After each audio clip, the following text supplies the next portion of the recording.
The snow had been falling since noon. By the time Ruth Holloway pulled her truck into the lot behind the Iron Covenant clubhouse, it had become something else entirely. Not weather anymore. A verdict.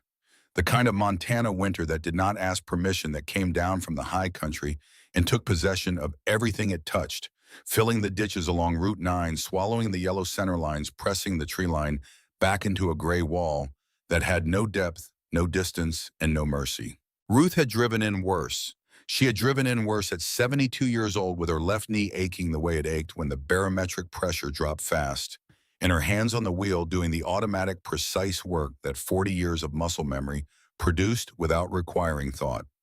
She parked beside Dax Briggs's Harley, which he hadn't moved into the garage yet, and was already wearing 2 inches of white on its seat like a headstone.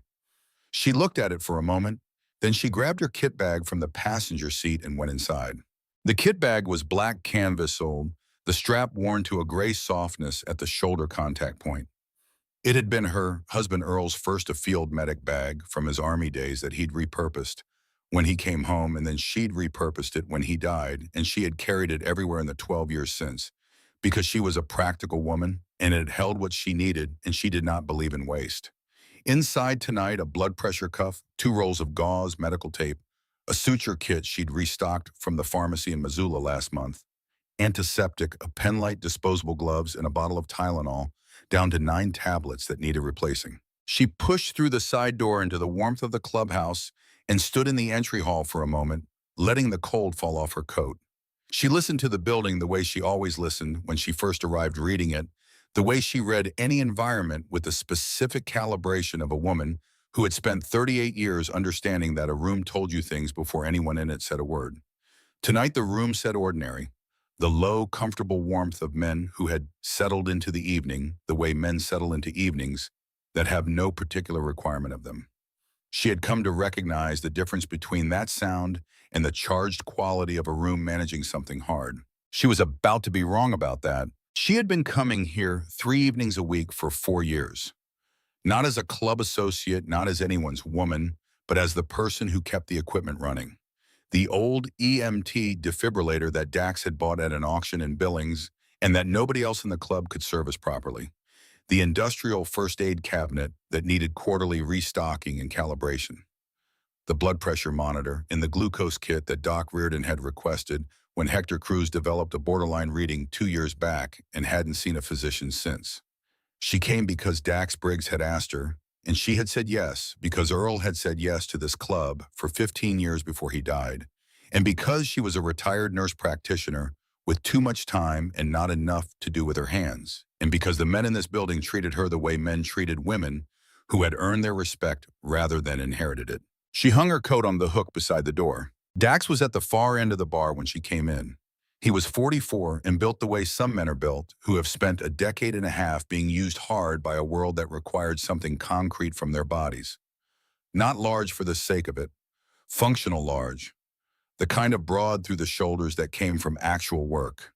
He had a scar that bisected his left eyebrow, a memory of Kandahar that he did not discuss, and dark eyes that took in rooms with the automatic, comprehensive attention of a former Army Ranger who had never entirely stopped being one. On his right forearm, a tattoo of a compass rose with the needle broken, pointing nowhere. He'd gotten it years ago during a winter that was worse than this one for reasons he didn't discuss. He looked up when she came in. Ruth. Dax. He went back to the carburetor component he was cleaning on the bar with the focused attention of a man who found mechanical work restful. Around the room, the others. Wade Locke playing cards with Silas Mercer and a visiting man from a northern chapter. Gunner Flynn near the wood stove, reading something on his phone. Cruz at the kitchen passed through, already smelling of whatever he had started for dinner, garlic and heat. Big Roy Hendricks, the biggest man in the building at 6'4", and Change standing near the side window in the particular motionless way he had watching the road. Cabinet been restocked? Ruth asked, moving toward the back hall. Should be, redid it Tuesday. Ree's 26 and reads the label like it's optional. He does, Dax agreed without defensiveness, which was one of the things she respected about him. He did not argue with facts. She went through the back hall to the medical cabinet, unlocked it with the key she'd had for 3 years, and began her inventory with the small, focused efficiency she brought to every piece of work she did. Everything in its place. Everything counted. She had learned as a 22-year-old nursing student that a supply cabinet in disorder was a cabinet that killed people when the margin was thin, and that lesson had never left her. She was on the fourth row redating the saline packets when she heard the door. Not a knock, not a rattle. A weight against it from outside the door opening with the specific resistance of something being used as a last support by a body that had almost run out of what it needed to keep going. Cold air moved down the hallway sharp as a blade. Ruth put the saline packet down. She heard voices in the main room shift register the specific change that meant something had entered, that changed the room's purpose. She came out of the back hall and stood in the doorway to the main room. The boy was small. He stood just inside the door with the storm behind him and the snow still blowing in around his frame, and he was 12 years old if he was anything. Though he looked younger, the cold having compressed his features into something older and more contained than 12 should look.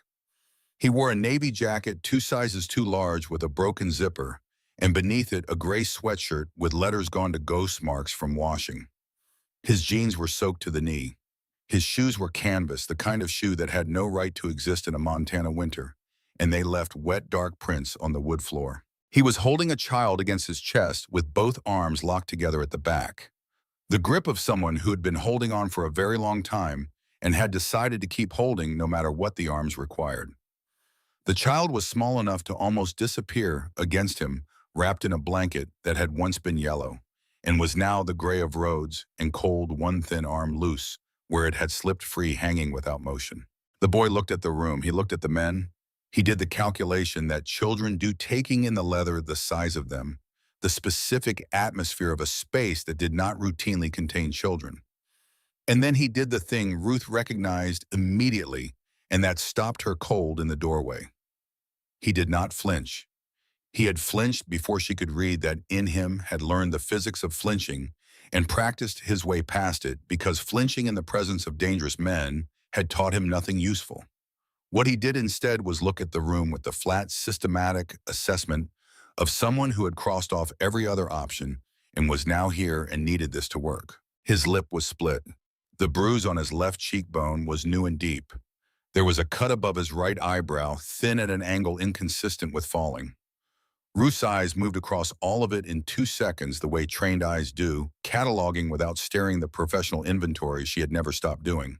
The child in his arms was breathing, shallow but rhythmic. The boy's eyes moved around the room and landed on Dax, not because he knew who Dax was, but because the body knows which person in a room is the one that matters. "Please," the boy said. His voice was quiet and even. "She's sick. I don't need anything else. I just need her to be warm." The room was still. Ruth crossed it. She moved past Dax, past Wade and Silas, past the wood stove and its heat. She stopped in front of the boy and crouched down to his eye level, the way she had crouched in front of 10,000 children over 38 years of practice.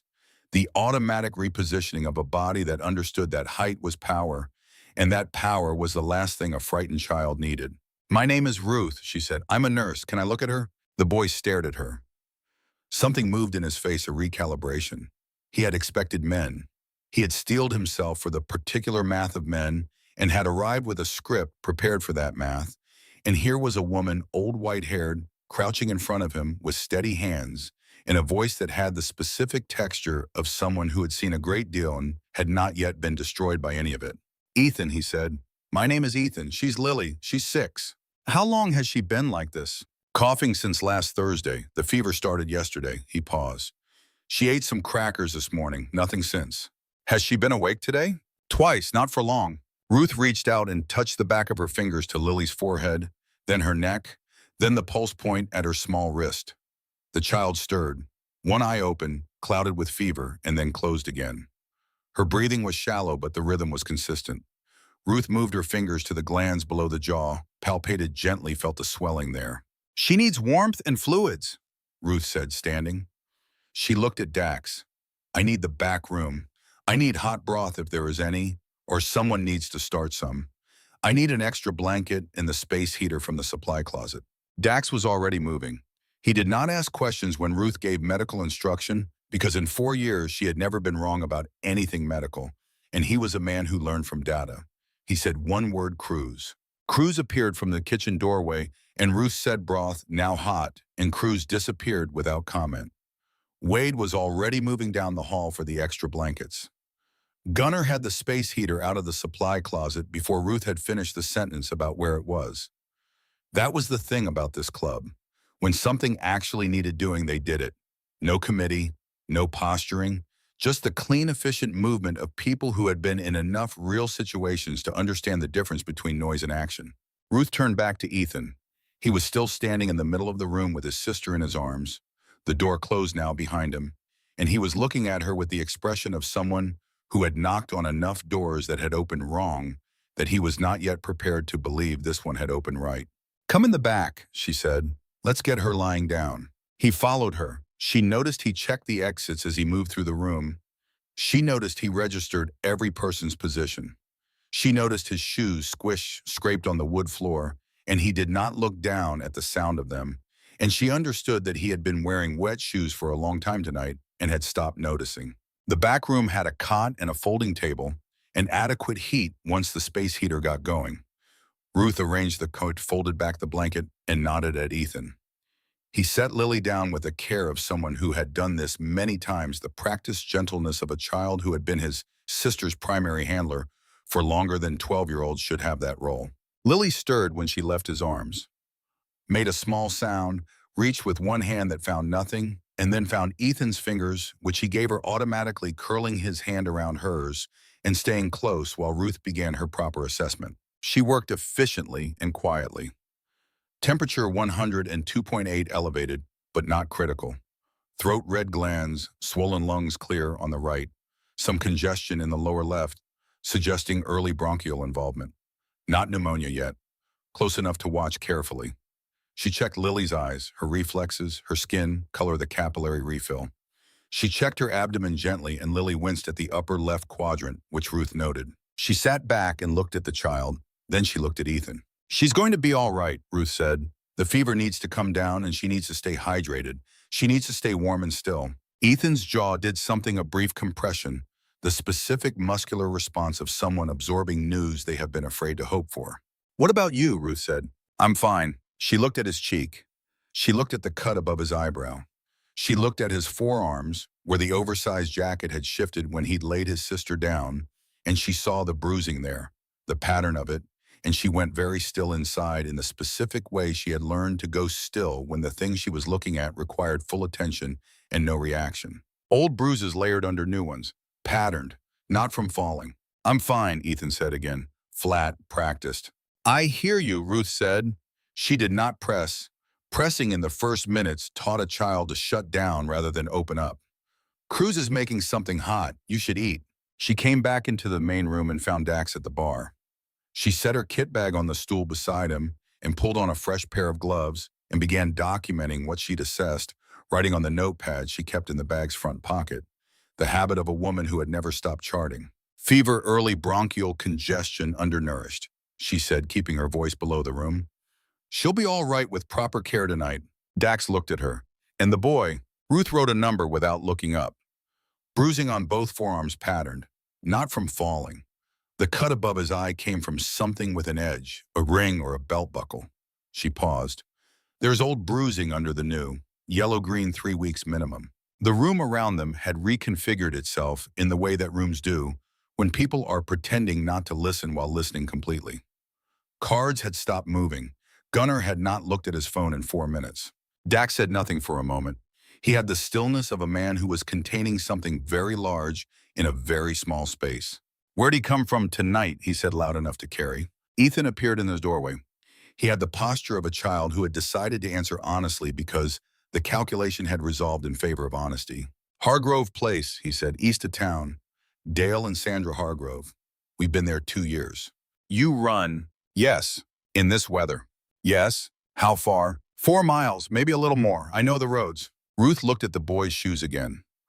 4 miles, in canvas shoes, in a Montana blizzard, with a 6-year-old girl running a fever of 102.8. She looked at Dax. Dax was still looking at Ethan. "Sit down," Dax said. "Oy, man." Cruz is going to bring you something. And then when you're ready, you're going to tell me what's at that house. Ethan came fully into the room. He sat on the far end of the nearest couch on the edge of it, the position of someone who was sitting because they'd been asked to but hadn't yet decided to trust the chair. He put his back to the wall. He looked at the exits. These were things Ruth cataloged quietly and did not comment on. Cruz brought broth and bread in a mug of hot water with honey. He crouched down to Ethan's level and held the food out without making the boy reach for it. Ethan took it with both hands and ate with the contained, faster than comfortable speed of someone who had learned to eat quickly because meals were not guaranteed to stay available. Nobody in the room commented on that either. Ruth watched Dax watch the boy eat, and she saw in Dax's face something she recognized, not sympathy, which was the soft thing, but recognition. The harder thing, the thing that said, I have seen this before, not this situation, but this child, this pattern of accommodation to circumstances that should not exist, and I know exactly what it means. She had known Dax Briggs for 4 years, and she had never seen his face do that specific thing. She filed it without comment.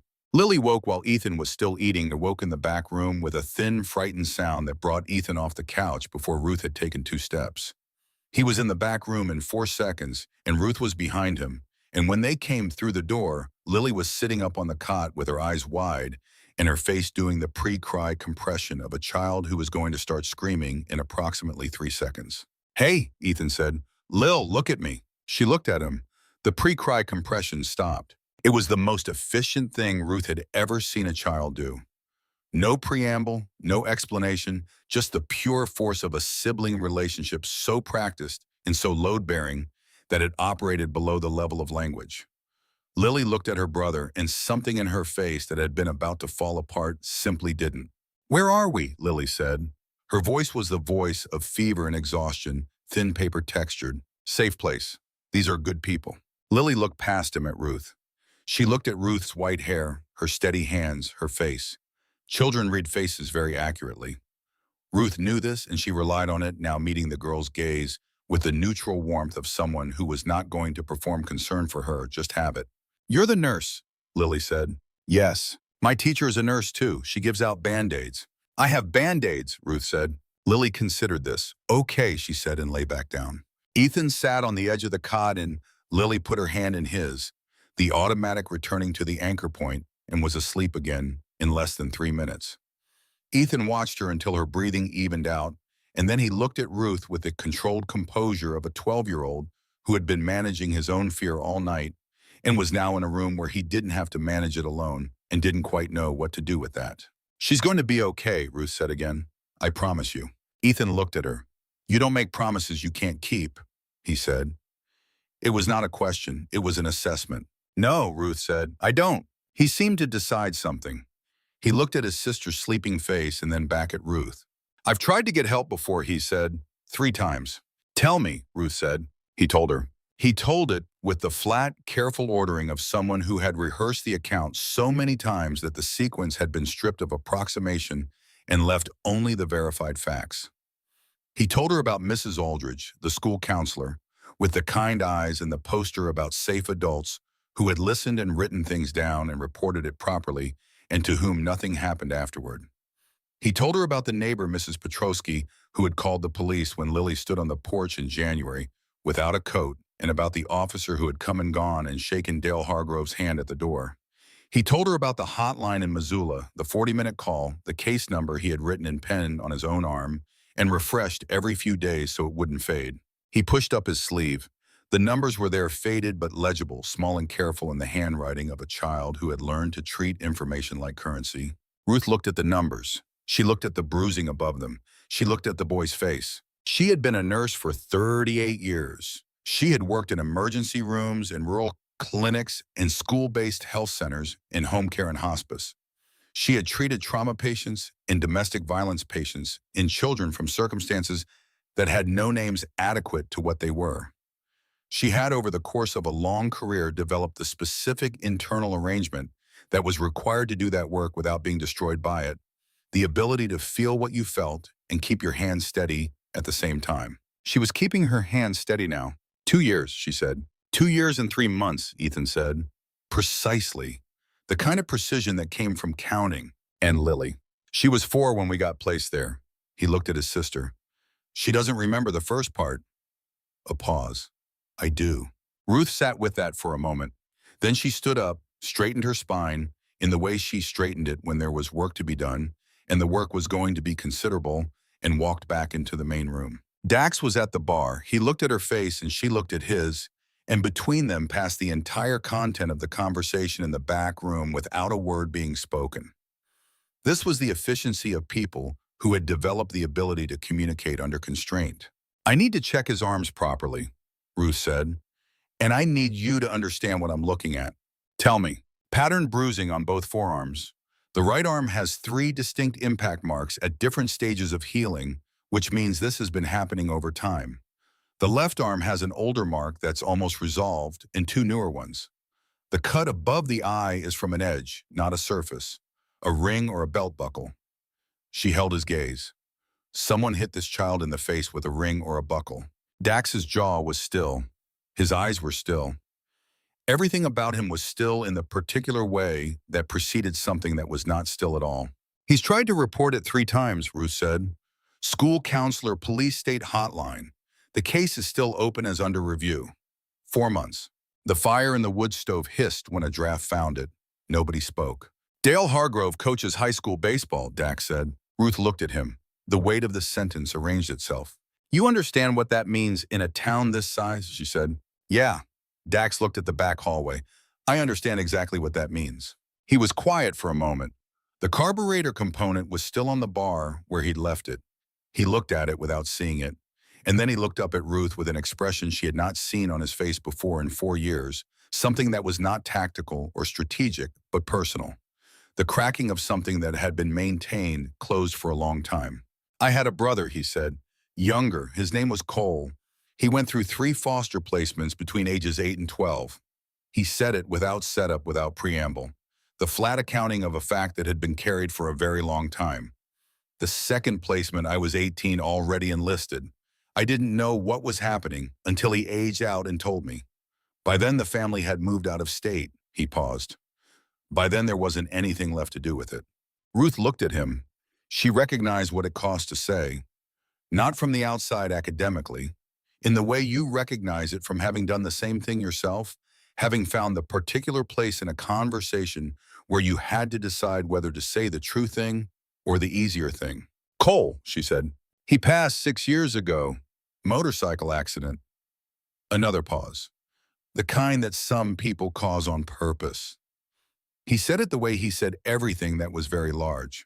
Flat. Not hiding it. Just carrying it at the level where it had lived for 6 years below the register of normal conversation. I've had a long time to wonder what might have been different if I'd been home, if I'd been paying the right kind of attention. He looked at the bar. Tonight that boy walked through my door, and I recognized him. Not his face, what was in his face. The room was very quiet. Ruth understood, not just what he was telling her about Cole. The other thing, the way Ethan had walked through a specific door tonight. Not a random door. The door connected to the grief that Dax Briggs had been carrying for 18 years in a space below language. Ethan's not going back, Dax said. It was not a question or a policy statement. It was the specific kind of declaration that comes when a man who has been very careful for a very long time stops being careful. No, Ruth said, he's not. Outside, the storm pressed against the building in sustained gusts that made the walls creak. The neon sign above the front door buzzed against the dark in red and amber, the color of a light that had decided to stay on regardless of what the weather said. Ruth went back to the supply cabinet and finished her inventory. She checked Lily's temperature again at 9:30, 101.4. Coming down. The broth crews had left on the small table in the back room had been mostly consumed, which meant Ethan had gotten most of it into Lily because Ethan had that quality, that specific substitution pattern of a child who had redirected his own needs toward his sister's for so long that it had become structural. She sat on the folding chair beside the cot. Lily was sleeping with her face slack and her arm out, the absolute abandon of a child's sleep. Ethan was on the far end of the cot, not sleeping, sitting with his knees up and his back against the wall and his eyes open, doing the internal accounting that never fully stopped. Your shoulder is wrong, Ruth said. He looked at her. Your left shoulder, you're holding it lower than the right and there's tension up through the trapezius. Did something happen to it recently? Ethan looked at his shoulder as if he'd forgotten it was part of him. Last week, he said, he grabbed me and threw me into the doorframe. Let me see. He turned slightly, and she put 2 fingers at the junction of shoulder and neck and found the tissue tight with old inflammation and the specific guarding that bodies produce when an area has been hurt enough times to learn to protect itself preemptively. Nothing broken, she said, but you've been carrying this for a week. I've been carrying a lot for a week, Ethan said. Ruth looked at him. He met her eyes and then looked away, the faint embarrassment of someone who had said more than they meant to. She didn't pursue it. She opened her bag and got out the arnica gel and applied it to the shoulder with the efficient, impersonal touch of a clinician, and felt him breathe through the contact, the slow, controlled exhale of someone receiving care and not knowing whether to accept it. My husband, Earl, she said as she worked, not to distract him, just because it was true and she wanted to say it. He came home from the service and he worked on motorcycles for 20 years. This club, your leader's bikes, other men's bikes. She kept her hands moving. He was a quiet man. He said what he thought, and he didn't say more than that. But when someone needed something real, he was always the first to know it and the last to leave. Ethan was listening. He died 12 years ago, Ruth said. I still miss him every day. She recapped the arnica. I'm saying this because I want you to know that this building has people in it who have been paying attention to the right things for a long time. Your decision to come here tonight was a good decision. Ethan was quiet for a moment. He looked at his sister. He looked at the door. He looked back at Ruth. Every other decision I made got us nowhere, he said. This one is different. Why? Because the people here can't be told to look away. She picked up her kit bag. And because I'm here, and I have been practicing medicine for 38 years, and I have never in my life been told to look away. She said it without drama. It was a fact. He received it as a fact. When she came back into the main room, Dax was on the phone. She caught fragments. Garrett. Protective placement. Filing. She knew Garrett Voss. Earl had known him. He had been at Earl's funeral, a tall man with a briefcase and the expression of someone who took things seriously enough that seriousness had become his permanent orientation. A civil rights lawyer, child welfare cases. The kind of work that didn't make anyone wealthy but that Garrett had been doing for 15 years because he had decided in his mid-30s that the cases nobody wanted were the cases that mattered most. Ruth set her kit bag on the bar stool and opened the notepad to a new page. She wrote down what she knew. Ethan's injuries documented with clinical precision, the case number from his arm, the timeline he'd given her, Mrs. Aldridge, the police visit, the hotline, the 4 months of open review that had produced nothing. Reese came in from outside, shaking snow off his jacket. He was 26, restless in the way of a young man who had grown up in a household where stillness got you noticed in bad ways and had learned to keep moving as a form of safety. He stopped when he saw the configuration of the evening. Ruth at the bar with her notepad, Dax on the phone. The club arranged in the posture of men who had received information and were now processing what it required of them. What happened? Reese said. Children came in, Big Roy said from the window. 2 of them, kids from the Hargrove foster placement. Reese looked at the back hallway. He looked at Ruth. What do you need from me? I need you to find out how many children have been placed with Dale and Sandra Hargrove in the last 10 years, Ruth said without looking up from her notes. Public records, foster care licensing. How many placements, how long, what the outcomes were. Reese sat down at this kitchen table and opened his laptop without another word. That was the other thing about this club. They knew how to receive a direction from someone who knew more than they did. Earl had told her that years ago. He'd said these are men who've been in places where bad information got people killed. They know the difference between someone who actually knows something and someone who only thinks they do. She finished her notes. She checked on Lily twice more in the next hour. The fever continued to come down. Cruz brought her coffee at some point without being asked, and she drank it, standing in the back hallway looking at the sleeping children, and she thought about Earl. She thought about the way he had sat in rooms like this one, the quiet completeness of him, the weight of a man who was simply there, not performing being there, just there.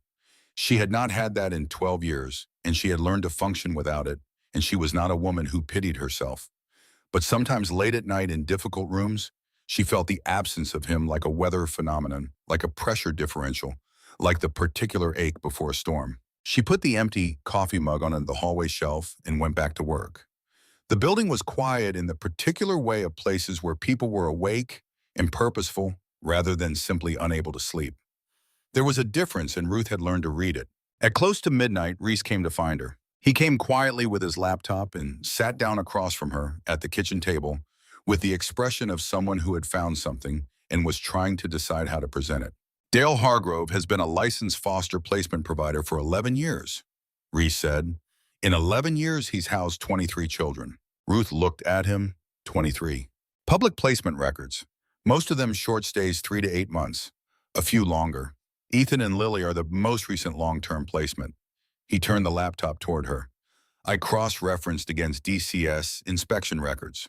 Quarterly inspections going back 6 years, all marked compliant. Who signed them? 2 caseworkers rotating. Always one of these two. Every time. He pointed to 2 names, and the man who signed off on the initial licensing 9 years ago was the county director of Child Protective Services. Ruth looked at the names. She looked at the numbers. 23 children. The same 2 caseworkers for 6 years, she said. Every single inspection. She was quiet for a moment.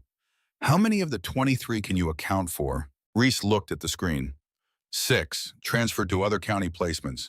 The other 17 I can't trace in any public record. 17 children. Ruth set down her coffee mug very carefully. Dax appeared in the kitchen doorway. He had been on the phone for much of the last 2 hours, and he looked like a man who had been told a number of things he had half expected and half hoped were not true, and was now integrating the confirmed version.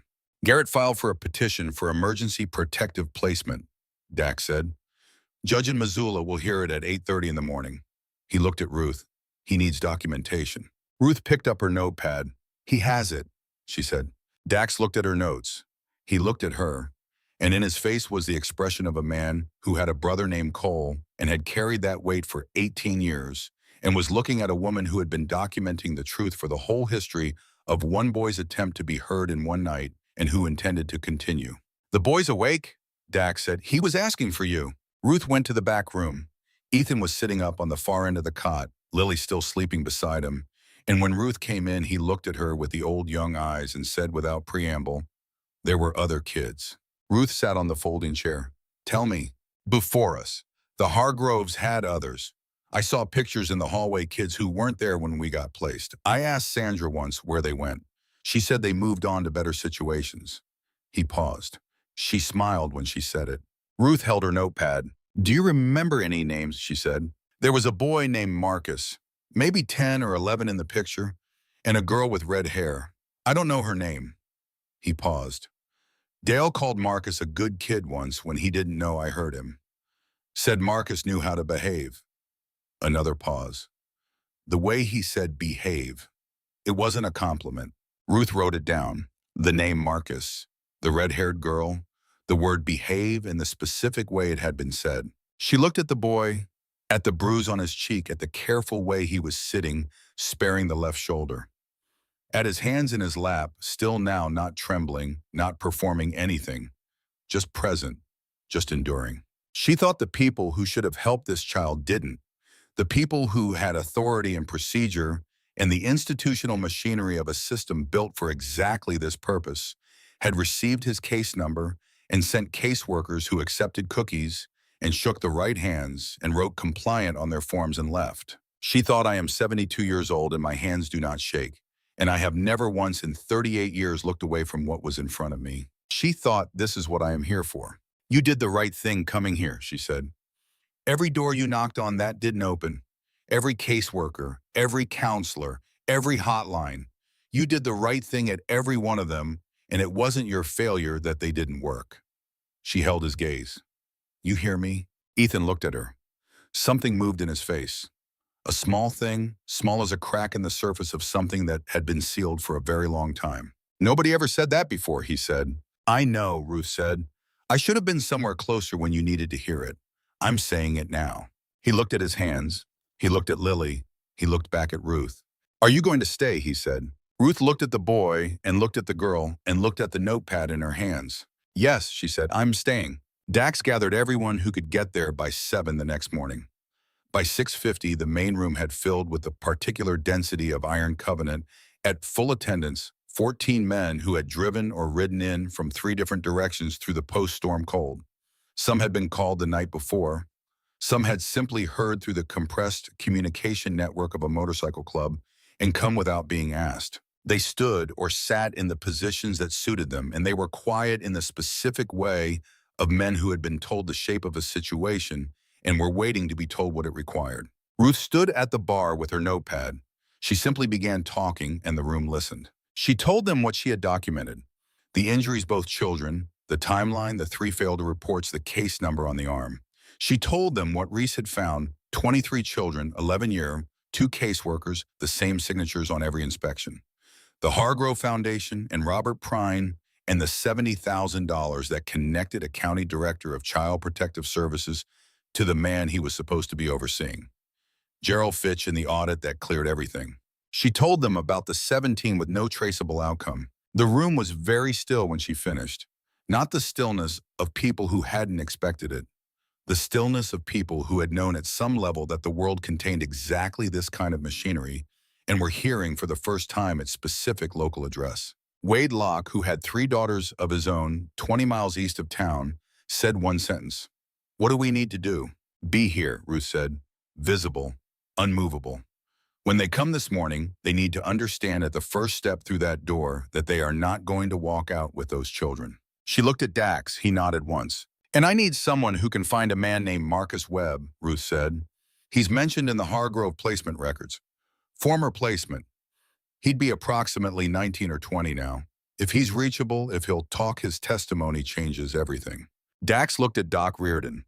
Doc was the oldest full-patch member at 51, a compact, quiet man with a service background that had shaped his hands into instruments of steadiness. He had spent 8 years as a combat medic with the 82nd Airborne before a discharge had redirected the trajectory of his life in ways he hadn't chosen and had eventually made peace with. His hands were always steady.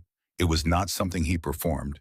It was something that had been burned into him at a cellular level, forged in places where shaking meant someone died. He nodded once. "I'll find him," Doc said. The DCS worker arrived at 8:07. Her name was Janet Stills, and she came alone. She was in her mid-30s with the careful, composed face of a person who had learned to perform neutrality in rooms where neutrality was the required uniform. She stopped inside the door and took in the room. 14 men in leather, an old woman with a notepad, 2 children on the far couch. The girl in a club t-shirt that came to her knees, the boy sitting beside her with his back straight and his face arranged in the specific composed blankness he used for official interactions. She was not a bad person. Ruth could read that. She was a person operating inside a system that had certain mechanics and certain pressures and certain definitions of what constituted a correct outcome. And those mechanics had been shaped over years by people whose interests were not the children's. "I'm here regarding Ethan and Lily," she said. "I understand they have been reported as missing from their placement." "They came here voluntarily," Ruth said, "last night during the storm. I'm Ruth Holloway, retired nurse practitioner. I was present when they arrived and I conducted a health assessment." She held out the notepad. "My clinical documentation." Stills looked at the notepad. She looked at Ruth. She looked at the room. "Are the children all right?" "Lily had a fever that has since come down. She's stable. Ethan has bruising on both forearms consistent with patterned physical abuse, a healing cut above the right eyebrow, and a bruised cheekbone approximately 24 hours old. I have documented all of this."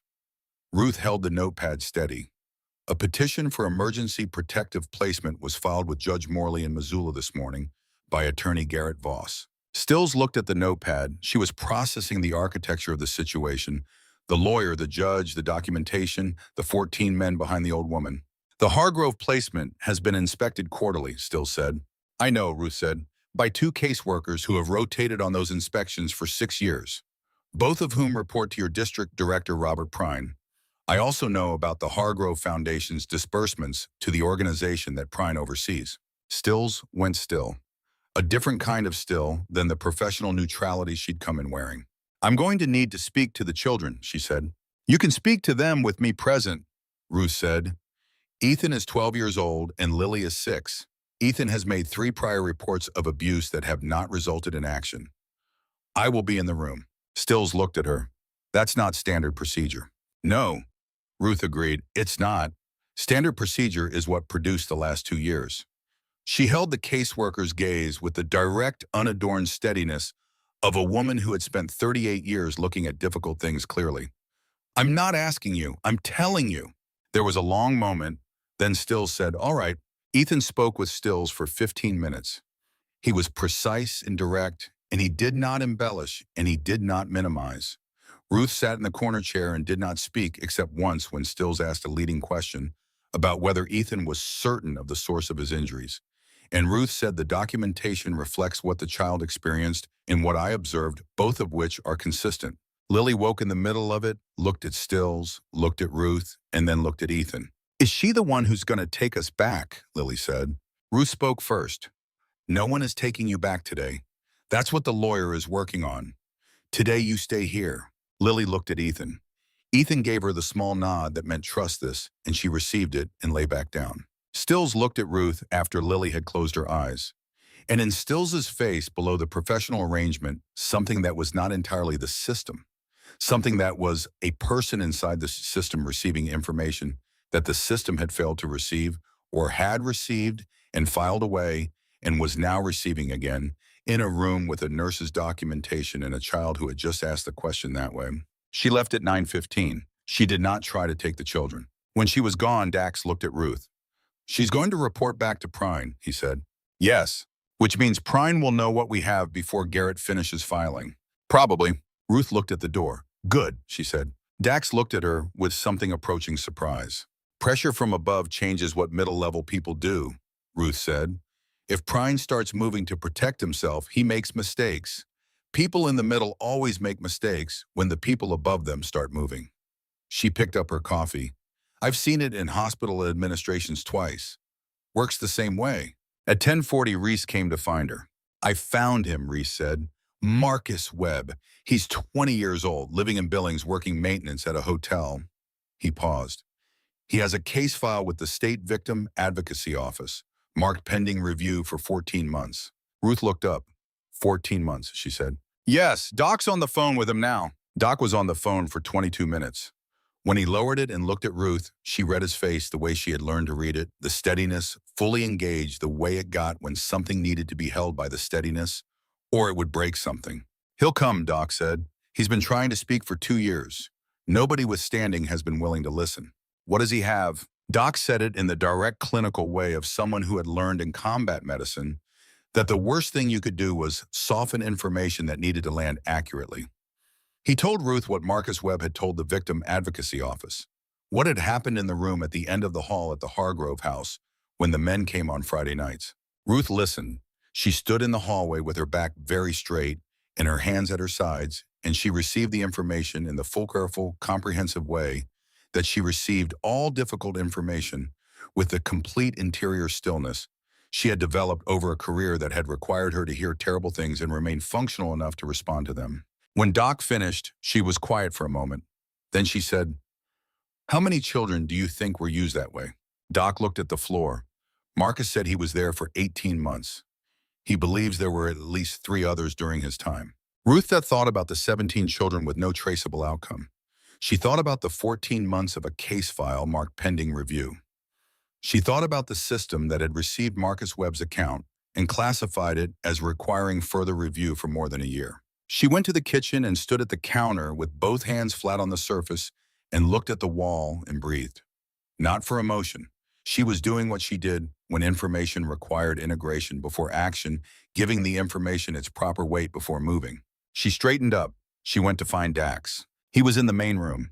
He looked at her face and understood immediately that something had changed in the scope of the problem. He sent the room empty with 2 words and came to her. She told him. Dax stood with it. He did the compression, the integration, the visible work of a man receiving information that reorganized the entire structure of what he'd understood to be true. And then his face did something that was not operational at all, something older, something that had a name that neither of them needed to say. Cole, she thought. He is thinking about Cole. How far does it go, he said. We don't know yet, Ruth said. Marcus can tell us his part. The documentation can tell us the financial part. But the men who came on Friday nights, who they are, were they connected to Hargrove and Prine and the rest of it, that's what we need. Patricia Doyle, Reese said from the kitchen doorway. I found a name, a former DCS caseworker who filed an internal complaint 14 months ago and then resigned. Her name is Patricia Doyle. She worked for Clearwater County DCS for 9 years. He looked up. The complaint she filed was dismissed. The case file she submitted was marked pending review. The same pending review as Marcus Webb's file, Ruth said. Yes. Rutha looked at Dax. She has something she couldn't do alone, she said. She filed the complaint and then resigned and then waited. That's not someone who gave up. That's someone who stopped having a platform and couldn't find another one. Can you find her? Dax said to Reese. Working on it. Cord Dillard came at 11:23. He came through the side door, the one that led to the parking lot, the one with the stiff latch that hadn't been fully fixed since November. He came in quietly and stood in the short hallway for 4 seconds before Cruz, coming out of the kitchen with a coffee pot, saw him and stopped. He was approximately 50 medium height, with a body that had once been maintained at a high level and was still capable in the specific way of a machine that is serviced rather than used. His coat was dark and expensive, in the plain way that communicated not wealth, but category, the category of person who dealt with situations that required a certain kind of person. His hands were visible. It was a professional courtesy of a specific kind. He looked at Cruz. I'm not here for trouble, he said. Cruz set down the coffee pot. That entrance says different. I knocked on the front. Nobody answered. The side door was open. Cruz crossed his arms. Open doesn't mean come in. Dax came through from the main room. He looked at the man and felt the current in the room change. The way it changed before something serious. Who are you? Dax said. My name doesn't matter for this conversation. What matters is the offer. Ruth came out of the kitchen behind Dax. The man looked at her. Something crossed his face, a recalibration. Ruth Holloway, he said. She held his gaze. You know my name. I know a great deal about everyone in this building, including you. A pause. Including the fact that your husband's death 12 years ago was officially classified as a single vehicle accident on Route 9 outside Harlan Creek. Ice Dark Road, no witnesses. He said it with the particular precision of someone reading from a file. I know that you have always believed it wasn't an accident. I know that the investigation was conducted by the Clearwater County Sheriff's Office, which at that time reported to a sheriff who had a very long friendship with Gerald Fitch. The hallway was silent. Ruth did not move. She was aware of every person in the room and as a point in space, and she was aware of her own hands at her sides, not trembling. The 38 years of trained steadiness active in every capillary. Make your offer, Dax said. The man looked at him. The children are returned to DCS custody this morning, voluntarily. An internal review of the Hargrove placement is initiated immediately. Real review. The children are moved to a different placement within the week. My word that it will be appropriate. Your word, Dax said. My word and the word of people with the capacity to ensure it. And if we go to that courtroom, Dax said, then this becomes complicated for everyone. Your club's licensing, your members' records, the kind of attention that arrives when organizations with certain histories insert themselves into child welfare proceedings. A pause. There are people in this building with reasons to prefer that kind of attention not arrive. He did not say Ruth's name again. He didn't need to. What he had said about Earl was already in the room. Ruth looked at him. She had been looking at him since he came through the side door, doing the thing as she did with all difficult things, reading him fully. Not his threat, the man behind the threat. The particular quality of a person who had been managing situations through leverage for long enough that leverage had become the only vocabulary he had. She thought about Earl. She thought about the specific information this man had chosen to carry as a weapon. A threat requires something that exists. You can only threaten someone with something real. He had just confirmed there was something to find about Earl's death, and it was connected to this. Get out of my building, Dax said to Dillard. Dillard looked at him for a moment with the expression of someone recording a data point. Then he looked at Ruth, the look of a person who understood she had just received information she hadn't had before and was calculating what she would do with it. The offer stands until Garrett Voss files, he said. He nodded once and went back out through the side door. The latch clicked. Nobody in the room spoke for 3 seconds. Then Ruth said, He brought that information about Earl as a threat. She looked at the side door. But a threat requires something that exists. He just confirmed there is something to find. Dax looked at her. He made an error, she said. And we're going to find out what it is he didn't mean to tell me. She looked at Reese. Patricia Doyle, as fast as you can. Reese found the contact number 40 minutes later and brought it to Ruth on a piece of paper, set it on the table in front of her without a word. Ruth looked at the number. She looked at Dax. She picked up the phone and dialed. It rang twice. A woman answered. Careful guarded the voice of someone who had been waiting for a specific kind of call for a very long time and had trained herself not to hope too hard for it. Patricia Doyle, Ruth said. My name is Ruth Holloway. I was married to Earl Holloway for 23 years. I believe my husband was killed because he knew what you know. And I believe tonight is the night we both say what we know out loud. Silence on the line. Then Patricia Doyle said in the voice of someone who has been holding a breath for 14 months, I've been waiting for someone to call me. Patricia talked for 31 minutes on that first call. She talked in the measured, organized way of a woman who had been internally rehearsing the account for 14 months and had stripped it to its structural essentials. She told Ruth about the children she had case managed through Clearwater County, DCS during 9 years of service, and the specific patterns she had identified in year 5. She told Ruth about the internal complaint she had filed 14 months ago, attaching 2 years of her own documentation, the financial discrepancies, the placement irregularities, the correspondence she had accessed during her last months of employment using clearances she'd had and had not been asked to relinquish. She told her the complaint had been dismissed within 72 hours as unsubstantiated and that she had received a visit from Cord Dillard 48 hours after that. Ruth wrote everything, the dates, the names, the specific language of the complaint's dismissal, the nature of Dillard's visit.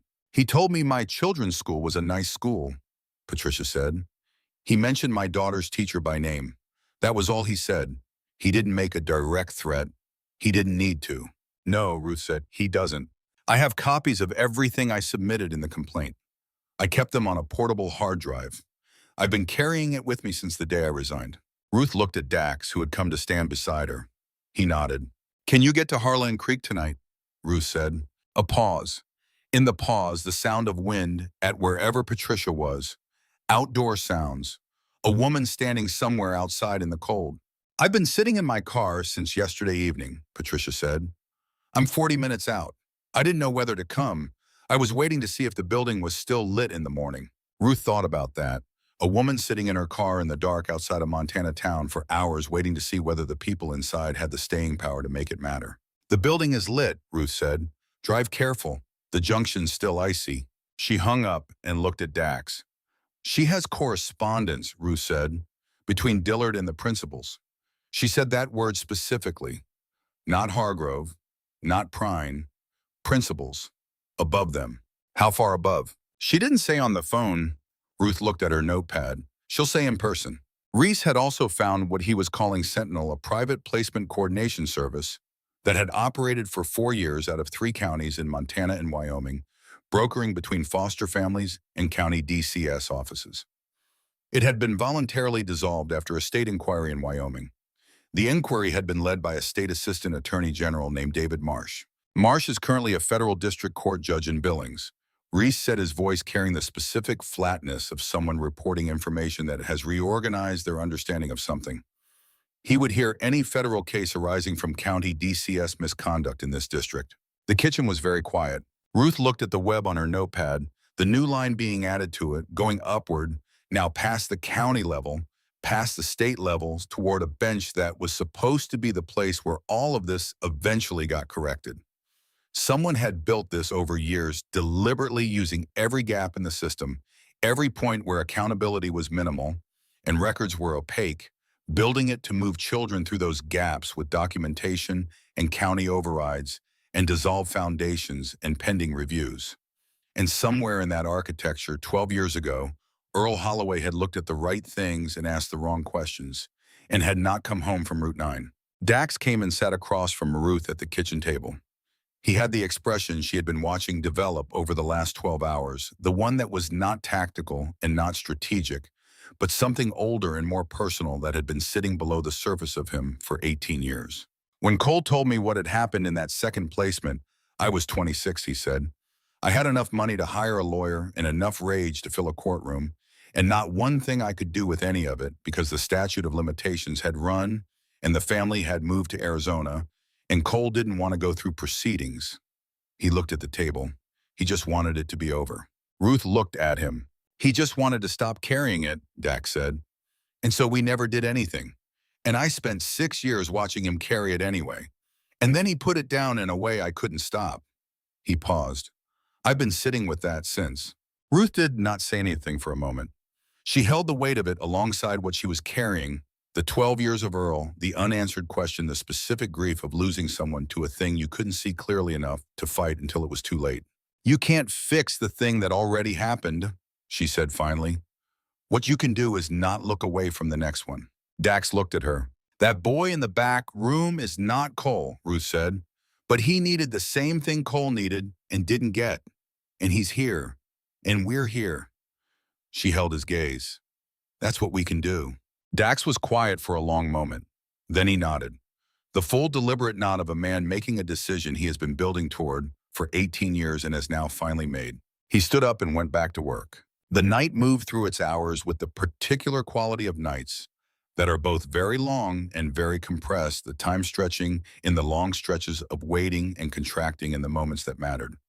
Ruth documented, researched. Crews cooked things nobody had asked for and brought them to people who needed them. Big Roy watched the window without moving from it. Doc slept for 2 hours in the back room and woke exactly when he meant to. Ethan came to the kitchen doorway at 2 in the morning. He stood in the doorway and looked at Ruth at the kitchen table with the notepad and the pen and the cup of coffee that had gone cold again, and he said nothing for a moment. Ruth looked up. Can't sleep, she said. No. He came in and sat down across from her. He looked at the table. He looked at her handwriting on the notepad, the careful small letters and the numbers and the dates. My case number, he said. He was looking at where she'd written it. You wrote it down. Yes. Why? Ruth looked at him. Because it matters. Because a number that a child writes on his own arm and refreshes every few days so it doesn't fade matters. Because everything you did to try to be heard matters. She held his gaze. I write down what matters. That's what I do. Ethan looked at the number on the page. He looked at his arm where it was faded now. You don't have to carry that anymore, Ruth said. It's in the record. It's in my record, and it's in Garrett's record, and it's going to be in the judge's record by 9 o'clock this morning. He was quiet for a long time. Outside, a gust moved across the parking lot, and the neon sign vibrated faintly. A low sound, the buzzing of a thing that had decided to stay lit. What if it doesn't work, he said. Then we find the next thing, Ruth said. You keep saying that, because it's true. She looked at him. I have been in enough rooms where the first thing didn't work to know that the second thing exists, and the third thing if the second thing doesn't work. The point is to keep looking. Ethan absorbed this. He looked at the table. He looked at her. Have you ever been in a room where nothing worked, he said. Ruth held that for a moment. She thought about the cases over 38 years that had not resolved the children she had documented and reported and followed up on and eventually lost track of. She thought about Earl. Yes, she said. He looked at her, waiting. And I still went back the next day, she said, because the alternative to going back is not going back. And I have never been capable of that. Ethan looked at his hands. He turned them over in his lap, the boy who had been writing case numbers on his skin and waiting for someone to see them. He looked up at Ruth. I think I'm like that too, he said. Quiet, not quite sure yet whether it was a thing to be proud of or just a fact about himself. I kept going back, even when nothing happened. I know, Ruth said. That's why you're here. She paused. That kind of persistence, Ethan. That specific refusal to accept that nothing can be done. That's not a small thing. That's the most important thing. He looked at her for a long moment. Then he looked at the notepad. Can I sit here for a while? He said. Yes, Ruth said. You can sit here as long as you want. He sat. She wrote. The building held its warmth around them, and outside the Montana night pressed its cold clarity against the windows, and the neon sign kept its watch red and amber. The stubbornness of a thing that had decided its job was to stay on and was doing its job. At 11 in the evening, Reese had brought her the piece of paper with Patricia Doyle's number. He set it on the table beside her notepad and said nothing because the number on the paper said everything that needed saying. Ruth had looked at it, a Montana area code, a name. Patricia Doyle, 9 years DCS Clearwater County, resigned 14 months ago. She looked up at Reese. He was already turning back toward his laptop. She thought about a woman who had filed a complaint and been dismissed in 72 hours and had then received a visit from Cord Dillard and had resigned her position and had been sitting with her documentation for 14 months, waiting for something, not sure what, not sure who. She thought she has been waiting for someone to call who is not going to be stopped. She picked up the phone. When she finished the call and set the phone on the table, Dax was in the doorway. He had not moved. He had the expression of a man who had spent the last 12 hours making decisions and receiving information and had arrived at a particular quality of attention that was past thinking and into simply being present in whatever came next. "She's coming," Ruth said. Dax nodded. "She has correspondence," Ruth said, "between Dillard and the principals." She said that word specifically, not Hargrove, not Prine. Principals. Dax looked at the notepad. He looked at the web of names and lines on it, the architecture of the thing they were building, and his expression was the expression of a man who understood that what they were building was larger than he had thought when the night began and was proceeding to build it anyway. "Earl," he said, "not a question, a recognition." Ruth looked at him. She has a reference in the correspondence. 12 years ago, Route 9, November. The language of a managed situation, not an accident. The kitchen was quiet. Outside, the wind that had been the storm's last expression moved through the lot with a low sound. "He knew something," Dax said. "Yes," Ruth said. "He was working on your bikes for 15 years. He was paying attention to the right things. And at some point, he saw enough to ask the wrong questions." She looked at the notepad, and someone decided that the wrong questions needed to stop. Dax looked at her for a long moment. He had the expression of a man who has found the answer to a question he has been carrying for a very long time, in a form he was not expecting, and who is now integrating what that answer costs. "He was ours," Dax said. "Simply, the flat accounting of a debt." "Yes," Ruth said. Dax set down his coffee. He straightened up from the doorframe. He said, "Then we finish it." He went back into the main room. Ruth heard him make a phone call, his voice low and deliberate, the voice of a man with a direction at last. She picked up her pen. She wrote the time and the temperature. She wrote Patricia Doyle's name, and the 14 months in the correspondence, and the word principals underlined. She wrote Earl knew. Earl was ours. We finish it. She capped the pen. She looked at the window where the pre-dawn dark was just beginning its first tentative, lightening the sky going from absolute black to the deep bruised purple of the hour before dawn. She picked up the pen again. She opened to a new page. She wrote at the top of it in the clear, careful handwriting she had used for 38 years of charting the truth for the record. Then she began to write. Marcus Webb arrived at 4:40 in the afternoon in a 10-year-old Civic with a cracked taillight and a St. Christopher medal hanging from the mirror. He was 20 years old, and he was small in the way of people whose growth had been quietly interrupted at the wrong time. He walked through the front door with his chin level and the expression of someone who had rehearsed a very important moment many times and was now doing it for real. He stopped when he saw Ethan. The two of them looked at each other across the main room, and something passed between them that had no name in the available vocabulary. Not recognition. They had never met.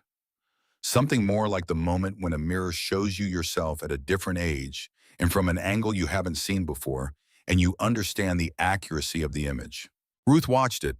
She watched Ethan's jaw tighten. She watched Marcus look at the bruise on the boy's cheek and look away, the specific look away of someone for whom bruises carry particular information. Neither of them spoke. Then Marcus looked at Ruth. "You're the nurse," he said. "Yes." He nodded once and sat down at the table with Garrett, who had returned from the courthouse 40 minutes earlier, and who was waiting with a legal pad, a recording device, and the specific quiet patience of a man who understood the weight of what he was about to be told. Marcus talked for 42 minutes. He talked in the flat, careful, precisely ordered way of someone who had refined the account until only the verified facts remained. He talked about the room at the end of the hall at the Hargrove house. He talked about the men who came on Friday nights. He used the exact language, precise and without evasion, and he did not look away from Garrett's face while he said it. Lily was in the back room with Cruz, who was teaching her to play cards. Ethan listened from the kitchen doorway. When Marcus was done, Garrett looked at his legal pad for a long moment. What you've told me constitutes a pattern of criminal conduct that goes significantly beyond what any civil petition can address alone, Garrett said. What I'm doing tonight involves more than a court filing. I know, Marcus said. There will be federal attention, eventually. I've been trying to get someone to do something with this for 2 years, Marcus said. His voice was even, worn smooth by repetition, by the specific weariness of being believed and then not acted upon. I don't have any more waiting in me, Mr. Voss. I just need someone to do something. Garrett wrote something on the legal pad. He turned it toward Marcus. Ruth couldn't read it from where she sat, but she saw Marcus read it and look up, and for the first time since he'd walked through the door, the composed arrangement of his face broke slightly in the specific way of someone receiving a thing they have been hoping for so long that receiving it has become almost indistinguishable from grief. Patricia Doyle arrived at 7:20 in the evening. She was 52, with a tired face that had stopped trying to hide its tiredness, and she walked through the door with her chin level and her hands steady, carrying a backpack, a manila envelope, and a portable hard drive. She set the backpack on the bar and looked at the children and looked at Ruth. "You got further than I expected by tonight," she said. "You're here faster than I expected," Ruth said. "I've been ready for a year," Patricia said. "I just needed someone who wouldn't stop." They worked together for 2 hours at the kitchen table. Ruth's clinical notes alongside Patricia's documentation, the two records fitting together the way evidence fits together, when it is true each piece supporting the other in the specific way that fabricated documentation cannot replicate. Patricia had the financial records, the wire transfers, the foundation, disbursements, the sentinel payments, and 3 additional accounts that appeared in no public filing. She had correspondence emails between Dillard and the 2 names at the top of the list. When Ruth read those names, she understood what Patricia had meant by principals. One was a state senator. The other ran a private equity fund with significant charitable giving across 3 Montana counties, the kind of man whose name appeared on hospital wings and university buildings, and who sat on the boards of things that sounded wholesome. Ruth sat with those names for a long moment. Then she looked at Patricia. "Earl," she said. Patricia looked at her. She had not been expecting the question. "I don't have anything that directly connects," Patricia said carefully. "But there's a reference in the correspondence from 12 years ago, a reference to an incident on Route 9, Harlan Creek. November." She paused. The language in the reference was not the language of an accident. It was the language of a managed situation. Ruth's hands were flat on the table. "He knew," she said. "I believe so," Patricia said. "He would have been positioned to see it working with the club for as long as you say. He would have known enough to ask questions." She paused. "And he would have been exactly the kind of person who did." Ruth looked at the notepad, at her own handwriting, the 38 years of careful documentation, the precise small letters, the dates and times and observations that she had put down, because she had always believed that the truth recorded was the truth that survived. Earl had known the same thing. Earl had believed the same thing. And Earl had been on Route 9 on a November night with his knowledge and his belief, and the machinery had decided that his knowledge and his belief needed to end. She felt Dax's presence beside her before he spoke. "Ruth," he said. She looked up.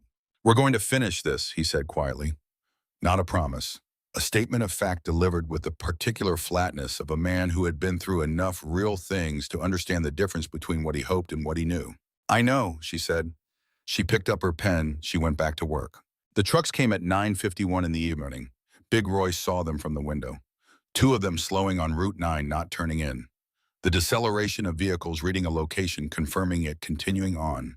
Their taillights disappeared north around the curve, and the road was empty again. "Scouting," Dax said. "Yes." Garrett called at 11:40. His voice had the density of a man who had absorbed several structural changes in a single evening and was still integrating them. "The correspondence Patricia has," he said. "If it holds up on authentication, this stops being a county matter. This goes federal, multi-state potentially." "I know. File at 6:30, Ruth said. "I want it on the record before those trucks come back. Everything on Patricia's hard drive goes to you tonight and a copy to Sarah Vance at the Helena Tribune. Reese will send it encrypted." Sarah Vance has been working the DCS contracting story for 8 months without documents she could use, Garrett said. "If we give her this tonight, she'll have it verified before I file." "That's why we're giving it to her tonight," Ruth said. Another pause. Ruth, Garrett said. I knew Earl. He was a good man. Ruth looked at the notepad in front of her. The 12 years of wait. He was, she said. And tomorrow, we're going to finish what he started. She ended the call. She sat for a moment in the kitchen of the Iron Covenant clubhouse with the coffee going cold beside her and the night pressing its cold patience against the windows. The coffee in the mug had gone cold again. She drank it anyway. 38 years of cold coffee in difficult rooms had made the temperature irrelevant. Then she picked up the pen and wrote the next thing down. The trucks came back at 5:47 in the morning. Big Roy counted them from the window. 2 black F-250s newer than Dillard's. They turned into the lot this time without the hesitation of the previous past, the directness of vehicles that had finished scouting and had come to do the thing they'd been scouting for. 8 men got out. Ruth counted from the window beside Big Roy.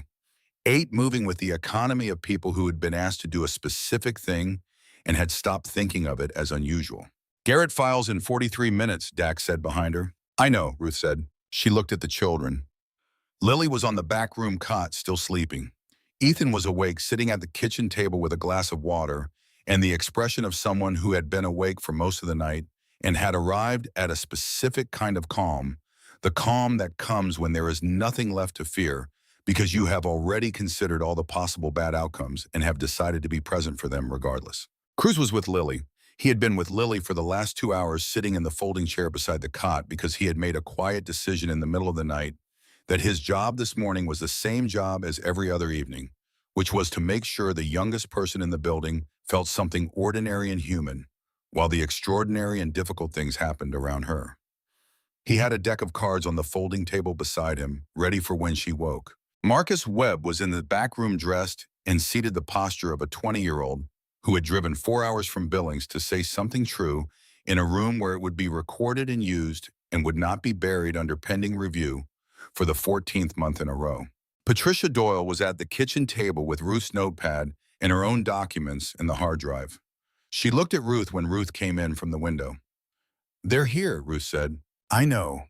Patricia's voice was steady, not brave steady, just steady, the steadiness of a woman who had been afraid for 14 months and had crossed something in the night, some internal threshold beyond which the fear was still present, but had stopped being the loudest thing. Ruth picked up her kit bag. She set it on the table. She looked at Dax. Same as we discussed, she said. Same as we discussed, he said. Every Iron Covenant member in the building moved to the windows and doors. Not weapons, not threatening postures, just bodies present and visible and unmoved. The human statement of people who had decided where they stood and intended to stay there. The man who came to the door was not Dillard. He was younger, late 30s, with a face that had been rearranged at some point and carried the set of heel damage that came from serious work. He moved with directness, a man with a timeline and a target and no latitude for conversation. He stopped 6 feet from Dax. We're here for the documentation, he said. It's not here, Dax said. It was transmitted 45 minutes ago. The man looked at him. The calculation behind his eyes was visible as a kind of stillness, a man reassessing operational parameters in real time. Step aside, he said. No, Dax said. Ruth came to stand beside Dax.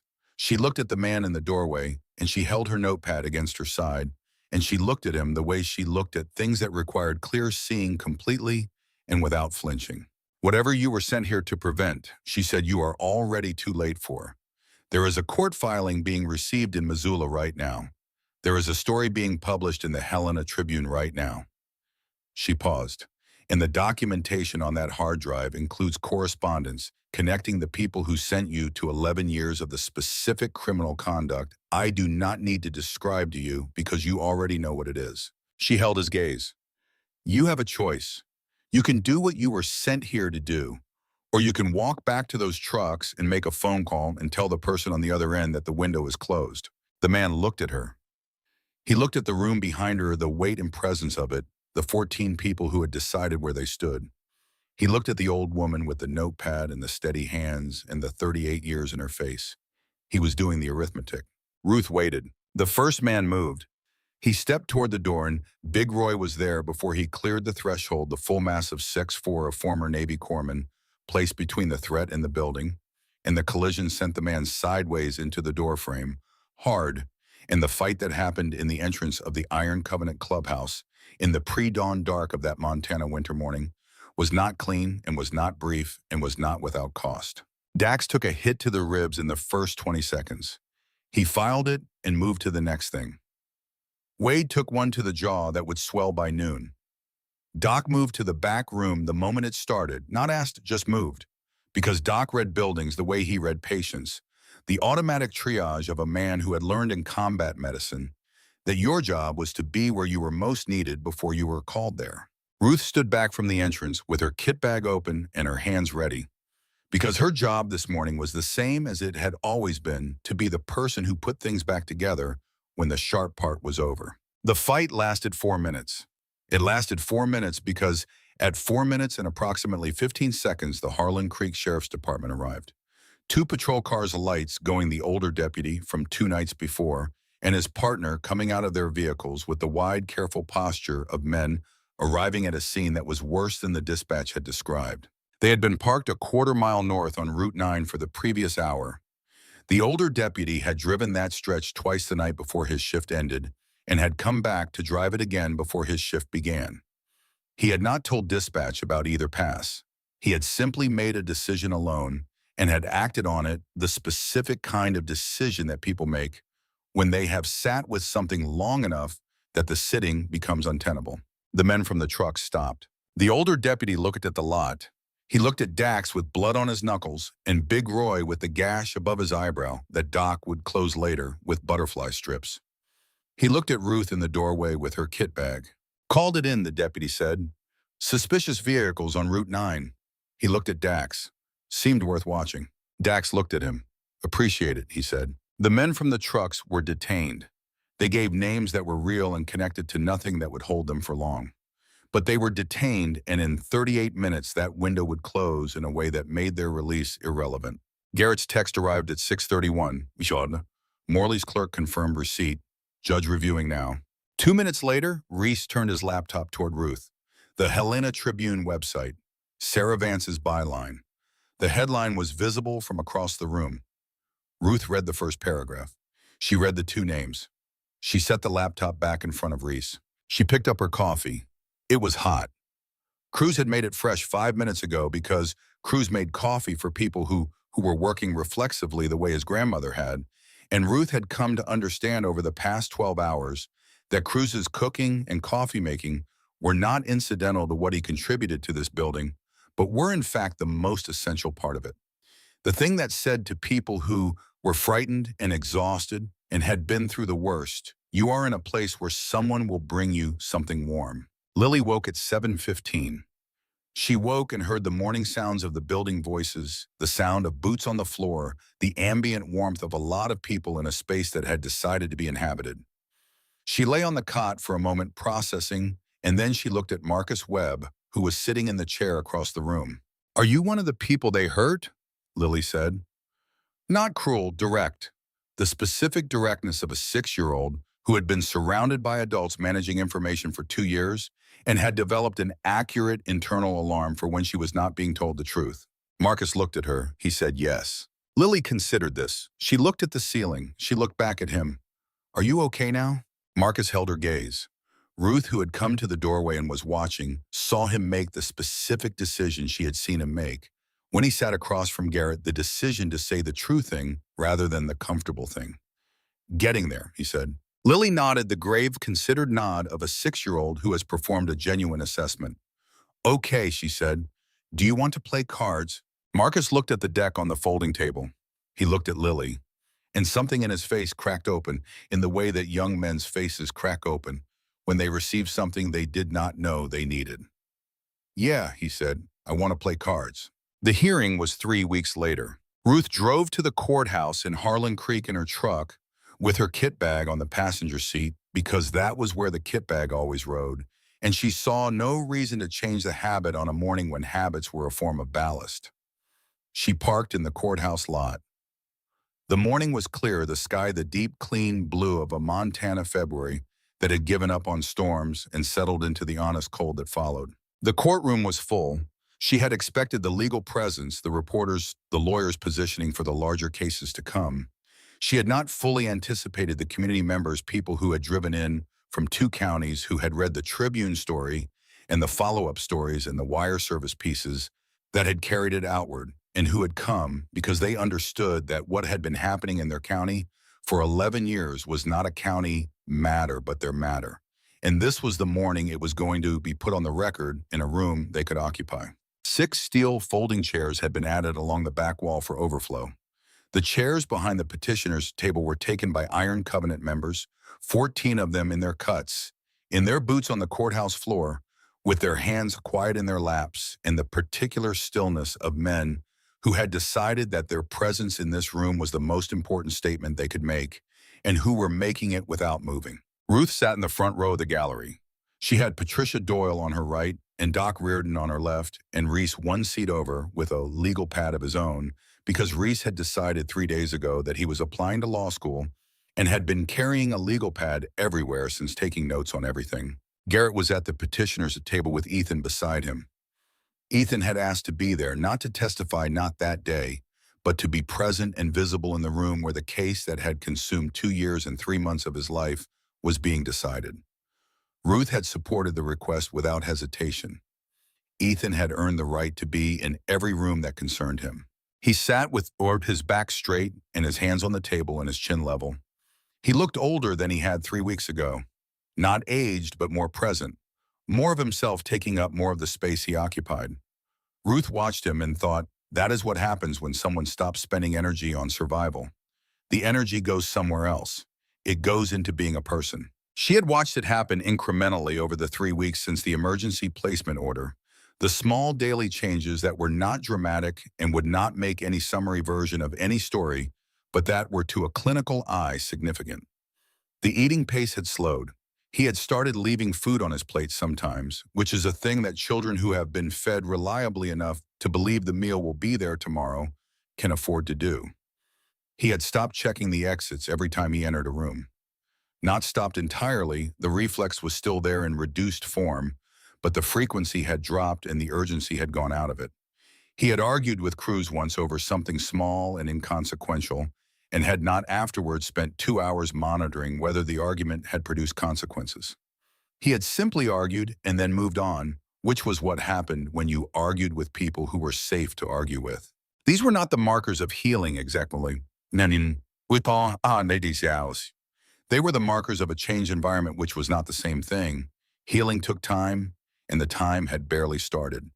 But the environment had changed, and the evidence of that was visible in the posture of a boy sitting at a petitioner's table with his hands flat on the wood, and something in him occupying the chair with a completeness that had not been there 3 weeks ago. Garrett stood at the petitioner's table and presented the documentation and testimony in the methodical, relentless way that lawyers build structures, one verified fact on top of another, the architecture rising the shape of it, becoming undeniable with each additional piece. He presented Marcus Webb's testimony, which Marcus delivered in person from the witness stand, in the flat, precise, unbreakable way he had delivered it in the clubhouse 3 weeks before. He presented Patricia Doyle's documentation, which she walked through with the focused clarity of a woman who had been waiting 14 months to say it in a room where it would be written into a record. He presented the financial documentation, the correspondence, the Sentinel history, the Wyoming connection, the timeline of overrides and inspections, and dissolved foundations and pending reviews. The county attorney's office made 2 objections in the first hour. Both were overruled.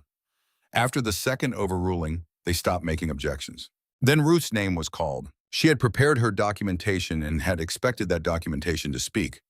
But Garrett had called her the evening before and said quietly that there was one thing he wanted to put before the judge, and that it required her to say it in her own words. She walked to the witness stand. She sat. She put her notepad on the railing in front of her. Garrett asked her about Earl. She told the court about her husband. She told them about the 15 years he had spent working on motorcycles for the men of Iron Covenant, and about the specific kind of attention he had paid to the things he saw, and about the way quiet men who paid that kind of attention sometimes arrived at knowledge they hadn't gone looking for.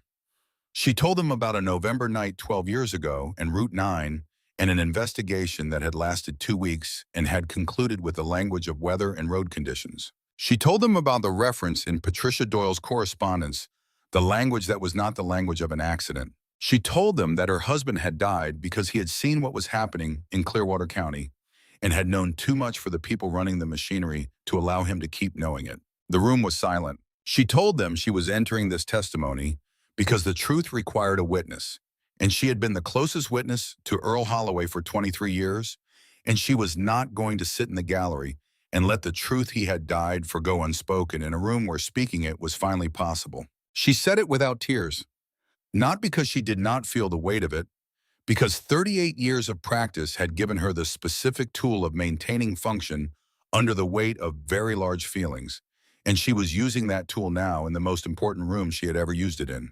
When she finished, this gallery was very quiet. She looked at Ethan. He was looking at her with an expression she had been watching change over the past 3 weeks.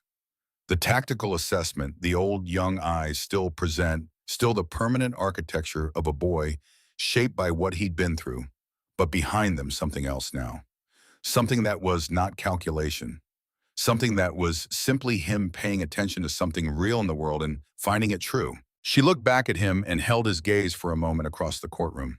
Then she went back to her seat and picked up her notepad and wrote the next thing down, because that was what she had always done, would do for as long as her hands held their steadiness. She wrote it down so it would survive. Judge Morley issued the permanent protective placement order at 1:15 in the afternoon. Dale and Sandra Hargrove were taken into custody at 2. Robert Prine resigned at 4. Gerald Fitch announced he would not seek re-election at 5. The state senator issued a denial that satisfied no one. The private equity fund said nothing publicly for 6 days and then went silent in the specific way that precedes the appearance of federal counsel. Cord Dillard's phones went dead, all of them simultaneously.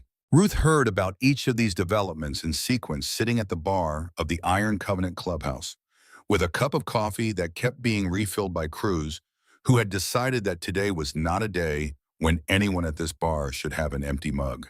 At some point, Lily climbed onto the stool beside her and looked at her face. "You cried," Lily said. Ruth looked at her. "Did I?" "In the car, Dax saw. He told me your eyes were red." Ruth considered this. "It was a hard day," she said. "Hard days can make eyes red." Lily considered this with the philosophical seriousness she brought to most questions. "My mom used to say that crying is just feelings that got too big for insight," she said. Ruth looked at the small girl on the stool beside her. The fever-free face, the clear eyes, the hair that Cruz had braided that morning with considerable concentration and partial success. "Your mom was right," Ruth said. Lily nodded, satisfied. She looked at the bar. "Cruz said there's pie." "There's pie," Ruth confirmed. "Do you want some?" Ruth looked at the window where the late winter light came in clean and clear. The sky the particular blue that Montana offered after the long cold as a kind of apology. She looked at the room at Dax at the end of the bar, and Doc in the corner, and Big Roy by the window, and Reese at the kitchen table with his law school applications. She looked at Ethan, who was sitting across from Marcus Webb, the two of them talking in the quiet, direct way of people who have found in each other the specific understanding that only comes from shared experience. Marcus was laughing at something, a real laugh, the startled kind that meant he hadn't known it was coming. Ethan was looking at him with an expression that Ruth had not seen on his face before. Simply young. 12 years old and simply young. No calculations in it, no weather reading. Just a boy finding something genuinely funny and watching someone else find it funny too. Ruth looked at that for a moment. "Yes," she said to Lily, "I'll have pie." The Haven Project was established 6 weeks later. The nonprofit paperwork was filed by Garrett on a Thursday and approved the following Tuesday, and the first board meeting was at the kitchen table of the Iron Covenant Clubhouse, with Ruth and Dax and Garrett and Patricia Doyle and Marcus Webb and a pot of Cruz's coffee and a legal pad that looked enough like all the other legal pads to make Dax notice and set it down more carefully than he would have set down a piece of paper under other circumstances. The stated mission was direct emergency support. Legal advocacy and community resources for children and families failed by institutional channels in connection to people willing to act when systems would not. Ruth ran the medical intake. This was not a ceremonial role. It was the same work she had done for 38 years, the careful assessment, the documentation, the steady hands, the plain truth delivered in the clinical voice that had always said, "I am looking at this completely, and I am not going to look away." Patricia Doyle built the documentation systems, the records that would survive the paper trails that could not be managed or dissolved or buried under pending review. She had a particular skill for it, honed by 9 years of working inside a system that had perfected the art of making documentation disappear, and she brought that skill now to the work of making documentation permanent. Marcus Webb became in time the person who answered the phones at 2 in the morning. Not officially, not on any org chart. He simply answered them because he remembered what it had meant to call a number and find a wall, and he had decided that the specific thing he could offer was the experience of calling a number and finding a person. Reese ran the research and documentation support. He was methodical and relentless, and he had the specific gift of someone who had spent his entire life understanding that the official version of events was rarely the complete version, and who had therefore developed the patience to keep looking after everyone else had stopped. He applied to law school that spring. He was accepted. He deferred a year because the work needed him, and he knew it. Big Roy answered the intake phones during the day. He answered them with the same voice every time, unhurried, steady, containing everything that voice had learned to contain over 14 years of Navy service. People who called in the worst hours of their worst days heard that voice and understood that the other end of the line was held by someone who was not going to be moved. Ethan and Lily stayed. The emergency placement certification had been granted, and Big Roy Hendricks was listed as primary and Dax as secondary, and the paperwork said what it said in its careful legal language, but the reality was simpler. The children had a place. The place had been earned by a boy who had walked 4 miles in canvas shoes through a Montana blizzard carrying his sister, who had knocked on a door that was still lit and who had found on the other side of it exactly what he had been told was not there. People who would not be moved. In June, 8 months after the hearing, the federal investigation produced its first indictments. The state senator's name appeared in the document. The other name appeared in a sealed attachment. Garrett called Ruth at 7 in the morning to tell her before she heard it from anyone else, and his voice had the texture of a man who had been working toward something for a long time and was still integrating the fact that the thing had happened. "It's going to take years," he said, "the full scope of it. I know, we'll be here." He was quiet for a moment. "Earl would have liked this outcome," he said. Ruth looked at the morning light coming through the window of the clubhouse kitchen, the specific quality of a Montana June morning, the long light and the green that came back every year regardless of how hard the winter had been. "He would have liked the people doing the work," she said. "He was always more interested in the people than the outcome." 3 months after the hearing, on a Tuesday afternoon that smelled like thaw and cold mud and the particular diesel scent of the clubhouse lot, Ruth drove out to the Harlan Creek Cemetery. She had not been back since the first anniversary of Earl's death. She did not come now for grief. She came because there was something she needed to say in a place where she had always said important things. She walked the path she knew by feel the specific number of steps from the gate to the second row, the slight rise in the ground before his marker. It was a plain granite marker, his name and his dates, and below them a line she had chosen. He paid attention to the right things. She had not known when she chose it how precisely accurate it would prove to be. In 12 years, it had only become more accurate. She stood in front of it for a moment. The light was the gray-white of a March afternoon, the sky not quite committed to spring, the ground still hard under its thin new mud. She told him what had happened, not in the formal way of a report, but in the plain, direct way she had talked to him for 23 years. She told him about Ethan and Lily and the door in the snow. She told him about Dax and the broken compass and the brother named Cole. She told him about Marcus Webb and the 42 minutes and the way Marcus had looked when Garrett turned the legal pad toward him. She told him about Patricia Doyle in her car for 14 months, waiting to see whether the building stayed lit. She told him about Cord Dillard, about the specific information Dillard had chosen to carry as a threat and what that information had revealed to her. She told him it was on the record now, permanent. She told him about Lily playing butterfly hands in the diner on the evening of the hearing, demanding a rematch from Cruz with the imperious confidence of a 6-year-old who had found her footing and intended to use it, her voice bright and certain in the diner light, her laugh sudden and real and entirely hers. She stood for a long time after that. The wind moved through the bare branches of the trees along the cemetery's eastern edge with the small sound of things that were still dormant but had decided to be patient about it. She said finally the thing she had driven here to say. You were right, she said, about all of it. You paid attention to the right thing, and it cost you everything. And I am standing here telling you it was worth it because the alternative is that it wasn't, and I am not capable of believing that. She put her hand flat on the cold granite. It was the same stone, it had always been the same plain marker she had chosen 12 years ago. In 12 years, she had not wanted to change the line. It had only become more accurate. I'm staying, she said. I'm going to stay in that building, and I'm going to do the work for as long as my hands are steady. And when they stop being steady, I will find someone whose hands are steady, and I will teach them what I know. She paused. That's what you would have done. She took her hand off the marker. She straightened her spine. She walked back to the truck. She drove back to the clubhouse on Route 9 with the kit bag on the passenger seat and the notepads in the back, and the clear, specific sense of a woman who has been carrying something heavy for a very long time and has finally set it down in the place where it was always supposed to go. The Haven Project's first year produced 34 cases. Not all of them resolved cleanly. Ruth had expected that. Clean resolution was the exception in child welfare work, as it was the exception in medicine, the part of the story that made it into the summaries rather than the lived reality of the work, which was slower and more partial and more complicated than summaries allowed. Some cases resolved and then unresolved. Children placed safely who were then moved by a system still in the process of being reformed.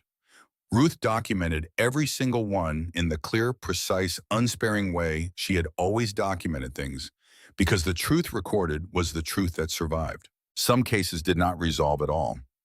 Not because of failure, but because the world contained situations that were not solvable by any available intervention, and the honest acknowledgement of that was as important as the work itself. Ruth had learned that lesson at 22 in a clinic in Billings, and it had not gotten easier in 50 years. But some cases resolved completely in the clean, specific way that made the work sustainable. A child moved from a placement that was wrong to a placement that was right. A parent connected to resources they had not been able to find alone. A caseworker made aware in the careful, documented way that created accountability without confrontation that certain patterns had been noted and would continue to be noted. These were not dramatic resolutions, but they were real and they accumulated, and their accumulation was the actual work. Ruth counted them. She counted them because she was a practical woman who understood that what was counted was what was true, and what was true was what persisted. On an evening in September, when the first cold had come back down from the mountains, and the leaves along Route 9 had gone to their particular amber and rust, Ethan turned 13. Ruth had asked him what he wanted, and he had said with the directness that was becoming more his own with each passing month, as it became less a survival tool and more simply how he was, that he wanted to go for a ride. Not on a motorcycle. Not yet. He'd said that with a slight precision that made it clear the yet was intentional. On the truck out to the long empty stretch of Route 9 north of town, where the valley opened up and you could see the mountains without anything in the way. Ruth drove. Ethan sat in the passenger seat with his window cracked, despite the cold, looking at the landscape with the expression she had come to recognize as the one he wore when he was simply receiving something rather than assessing it, the posture of a boy slowly learning that some things did not need to be evaluated for threat. They drove for 20 minutes without talking. The comfortable quiet of two people who had learned each other's silences and did not need to fill them. What's it like, Ethan said, getting old? Ruth considered the question with the seriousness it deserved. Clarifying, she said. He looked at her. What does that mean? When you're young, there's more in front of you and it's harder to know what matters. When you're older, you've made enough choices to understand which ones were the right ones. She kept her eyes on the road. The wrong ones clarify the right ones by contrast. Ethan was quiet for a moment. Do you regret things? He said. Yes. What? Time, she said. I spent time carefully in some places and carelessly in others. I would spend it differently now if I could. She paused. I would have been less careful about the things that didn't deserve carefulness and less careless about the things that did. Ethan looked at the mountains. Like what? Like the people who needed someone to stay, she said. I sometimes left too soon when staying would have mattered. Not often, but some. He absorbed this. You stayed this time, he said. Yes. Why this time? Ruth thought about it the way she thought about questions that deserved a real answer. Because you knocked on the right door, she said. but also because I was at the point in my life where I understood what leaving costs. I didn't always understand that. She looked at the road. It takes a long time to understand what leaving costs. Ethan looked at the mountains for a while. Then he said, Lily wants a dog. Ruth almost smiled. I know, she's mentioned it 7 times. Big Roy said he'd think about it. Big Roy is going to end up with a dog. Ethan made a sound that was almost a laugh, almost. Getting closer. The laugh was coming. She could feel it getting closer to the surface, month by month, the specific laugh of a child who was slowly learning that the world occasionally contained things that were genuinely funny, rather than things that needed to be evaluated first. They drove another mile in comfortable silence. Thank you, Ethan said.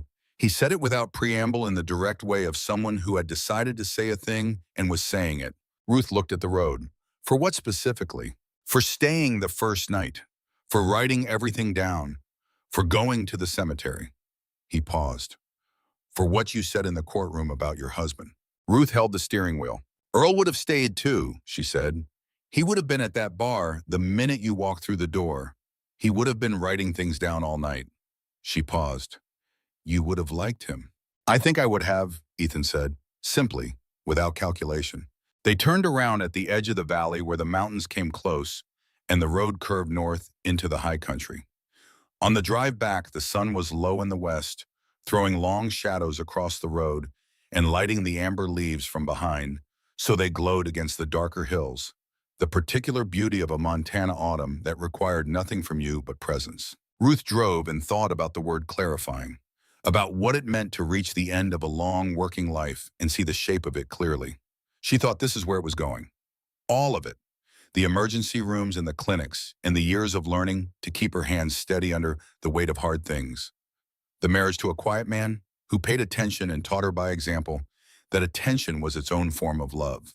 The 12 years of carrying his unanswered question.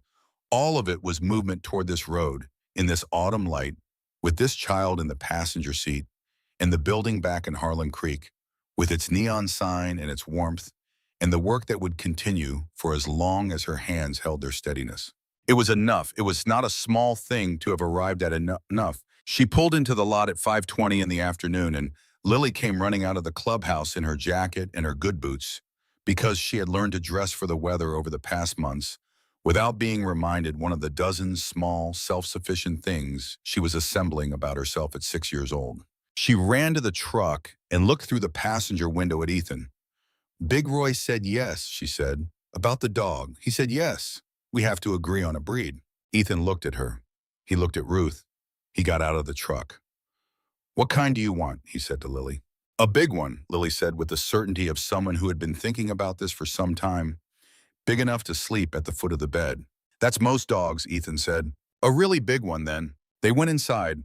Ruth sat in the truck for a moment after they were gone, in the quiet of the parking lot with the late light on the mountains and the neon sign beginning to be visible as the afternoon dimmed red and amber, starting its evening watch. She thought about Earl. She thought I stayed. I stayed in the room. I did not leave. She thought it was the right thing. It was always the right thing. She picked up the kit bag from the passenger seat.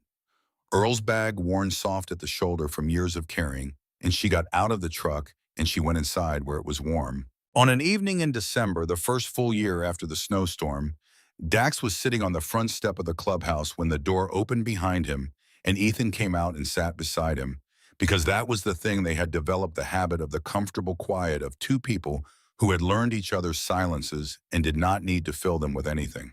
Ruth saw them from the kitchen window.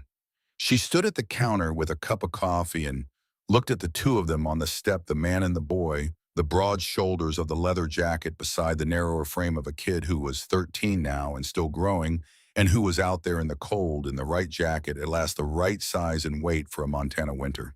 From inside, Lily's voice was audible, demanding that Cruz arbitrate some dispute. And Cruz's response was the long-suffering voice of a man who had agreed to be a fair witness in a card game and was now apparently being held to the commitment indefinitely. Gunner's dry laugh, the sound of boots on the floor, the smell of something good on the stove. Ruth drank her coffee.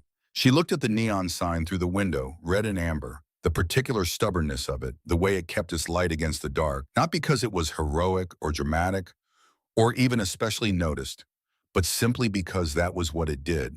That was the function it had been built to serve, and it had not stopped serving it. She thought about the word clarifying one more time. She thought, I am 72 years old, and I have spent 38 years learning to keep my hands steady and to be in the room and not leave, and I am in the right room, at last at the right time doing the right work. She thought Earl knew this building before I did. He knew these men before I did. He was paying attention to the right things long before I understood which things were the right ones.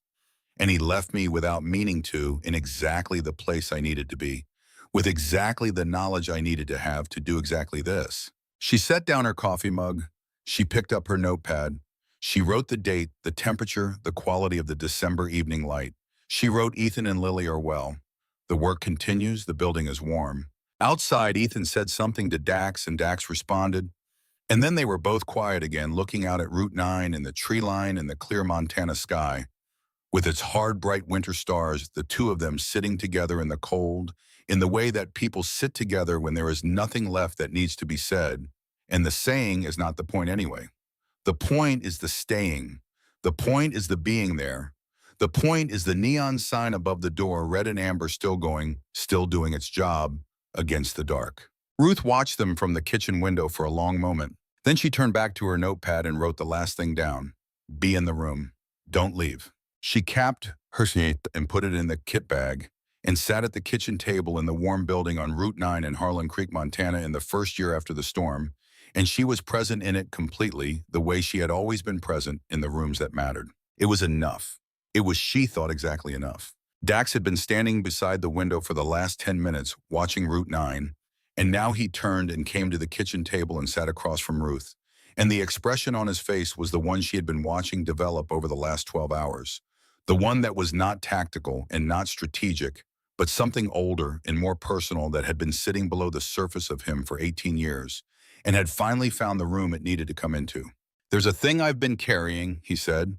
And then he said it the way Ruth had come to understand. He said things that cost him flat, direct, no warm-up. I didn't get coal out. I knew something was wrong in that second placement.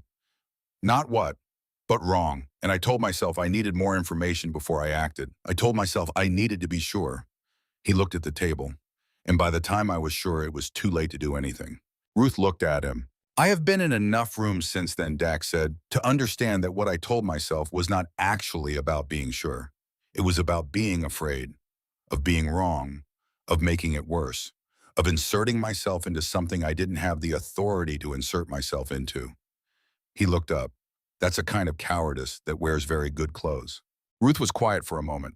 You were 18, she said, and you were enlisted. That's not an excuse. No, Ruth said, it's a fact. Facts are not excuses. They're the actual situation. She held his gaze. What you're describing, that calculation about authority and certainty, every person who has ever been adjacent to a child in danger has made that calculation. Doctors, teachers, neighbors, they make it and they find a reason to land on the side of not acting, and they tell themselves it's prudence. She paused. It's usually fear. You're right about that. But you were 18 and you were enlisted, and the information you had was incomplete. And the system around you was designed to make incomplete information feel like sufficient reason to wait. Dax looked at her. And tonight, Ruth said, when a boy you'd never met walked through your door in the middle of a snowstorm, carrying his 6-year-old sister, you didn't wait for more information. You didn't calculate authority. You moved. He was quiet for a long moment. Then he said, 18 years is a long time to carry something. Yes, Ruth said, it is. She looked at her notepad, at Earl's name written in the margin 3 times during the night, the way she had written it on bad nights for 12 years. I know something about that. He looked at her. He looked at the notepad. He looked at the window where the sky was doing its first tentative thing in the direction of morning. We're going to finish it, he said again, the same way he had said it before, the flat statement of a man who had made a decision and was done deliberating. Yes, Ruth said, we are. He got up and went back to work, and she watched him go. And she thought about the specific thing that happened when people who had been carrying something for a very long time finally put it down in the right place. It didn't look like relief. It looked like this, like a man getting up from a kitchen table at 3 in the morning and going back into the other room to do the next thing that needed to be done. At 11:23 the morning of the fight, after Garrett had filed and the Tribune had published, and the men from the trucks had been detained by the Harlan Creek Sheriff's Department, Ruth stood in the parking lot alone for exactly 2 minutes. She stood in the cold with the kit bag over her shoulder, and she looked at the mountains to the north, and she breathed the sharp, clear air of a Montana winter morning after a storm, and she thought about Earl. She thought about the specific way he had come home from this building 15 years ago, some nights with the particular quality of tiredness that was not exhaustion, but completion, the tiredness of a man who had done something that mattered and had spent himself doing it. She had always recognized that tiredness.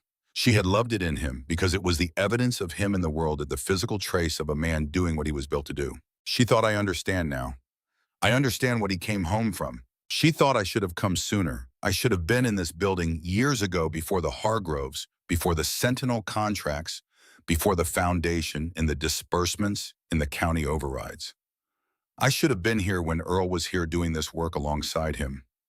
We could have done it together. She thought, but I am here now, and the work is here now, and I am doing it.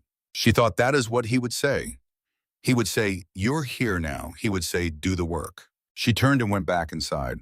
The morning after the hearing, Ethan came to find her at the kitchen table at 7 in the morning and sat down across from her and looked at her for a moment before he said anything.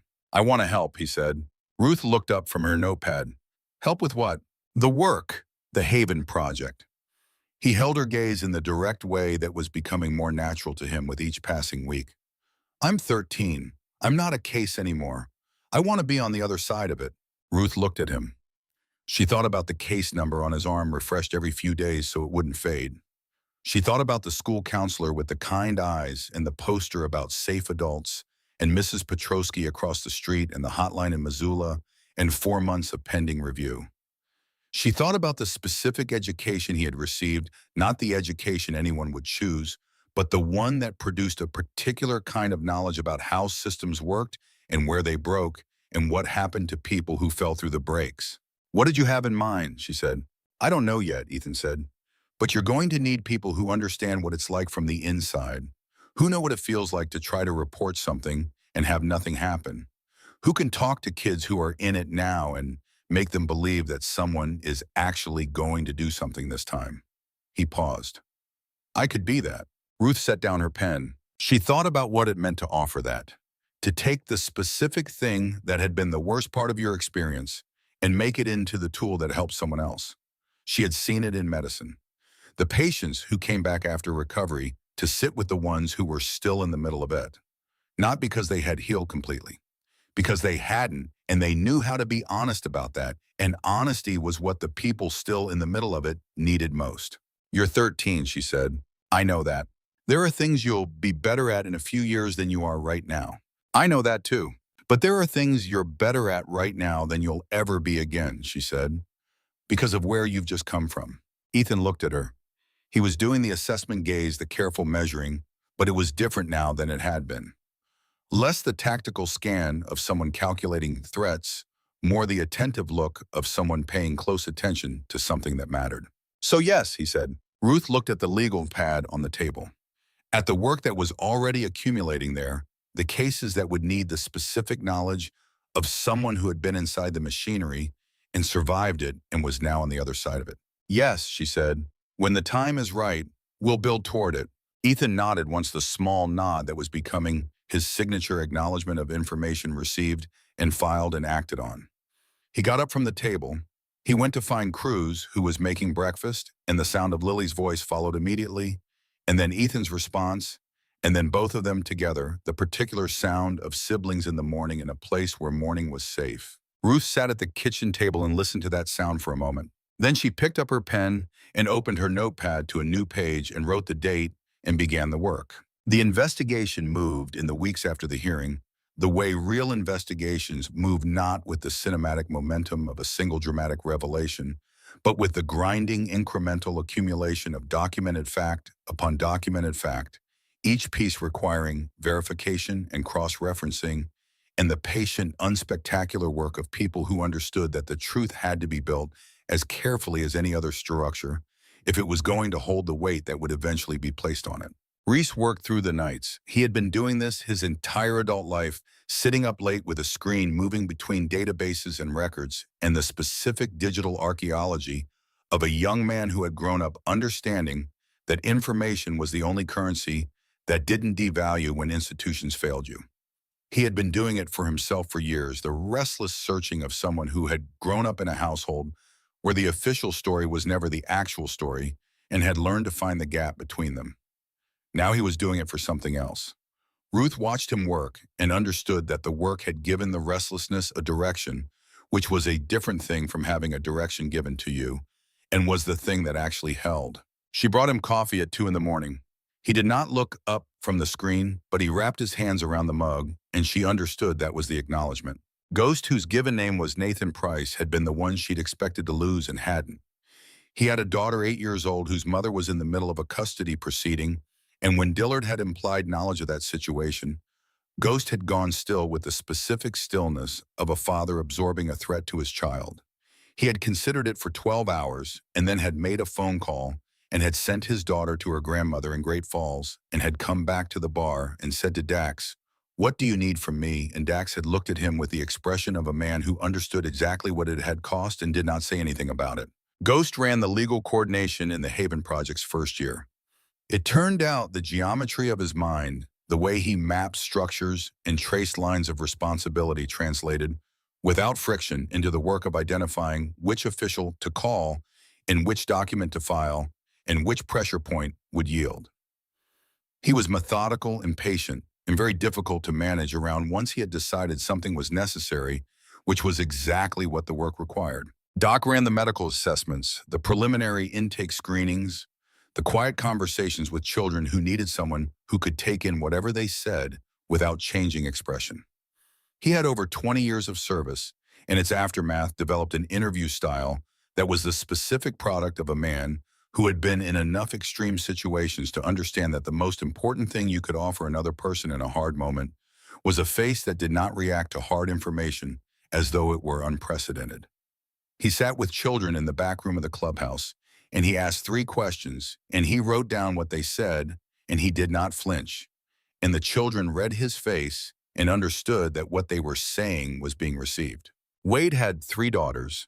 He drove them to school himself every morning for the first 6 months after the hearing, not because anything had changed in the logistics of their lives, but because something had changed in his understanding of what the logistics could cost. And he had decided that the 6 minutes of the school run were 6 minutes of his own attention that he was going to give directly rather than delegating to routine. Big Roy answered the intake phones. He answered them at 2 in the morning, and at 6 in the morning, and during meals, and during rides, and he answered them with the same voice every time, unhurried and steady, containing everything that voice had learned to contain over 14 years of Navy service.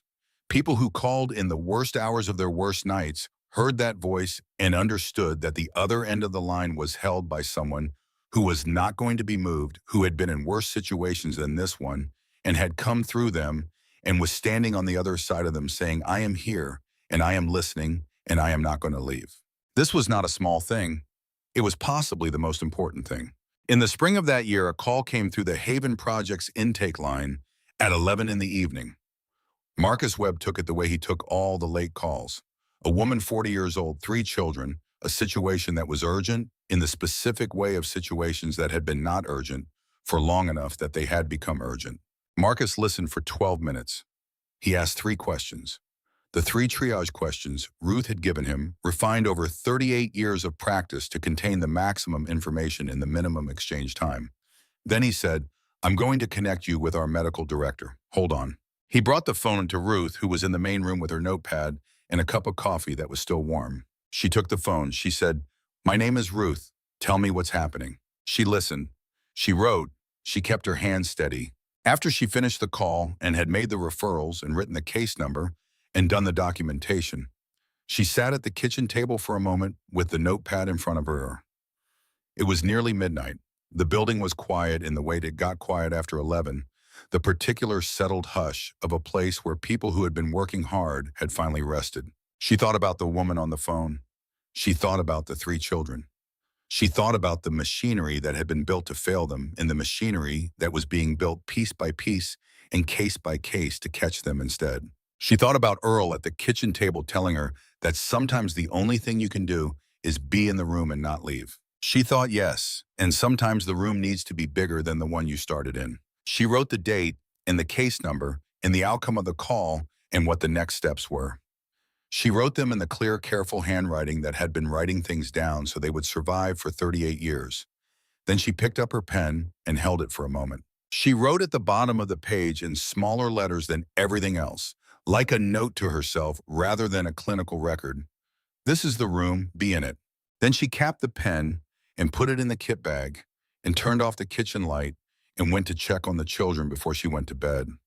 Lily was asleep with her arm flung out and her face slack and her breathing even the deep, uncomplicated sleep of a child who has found her footing in the world.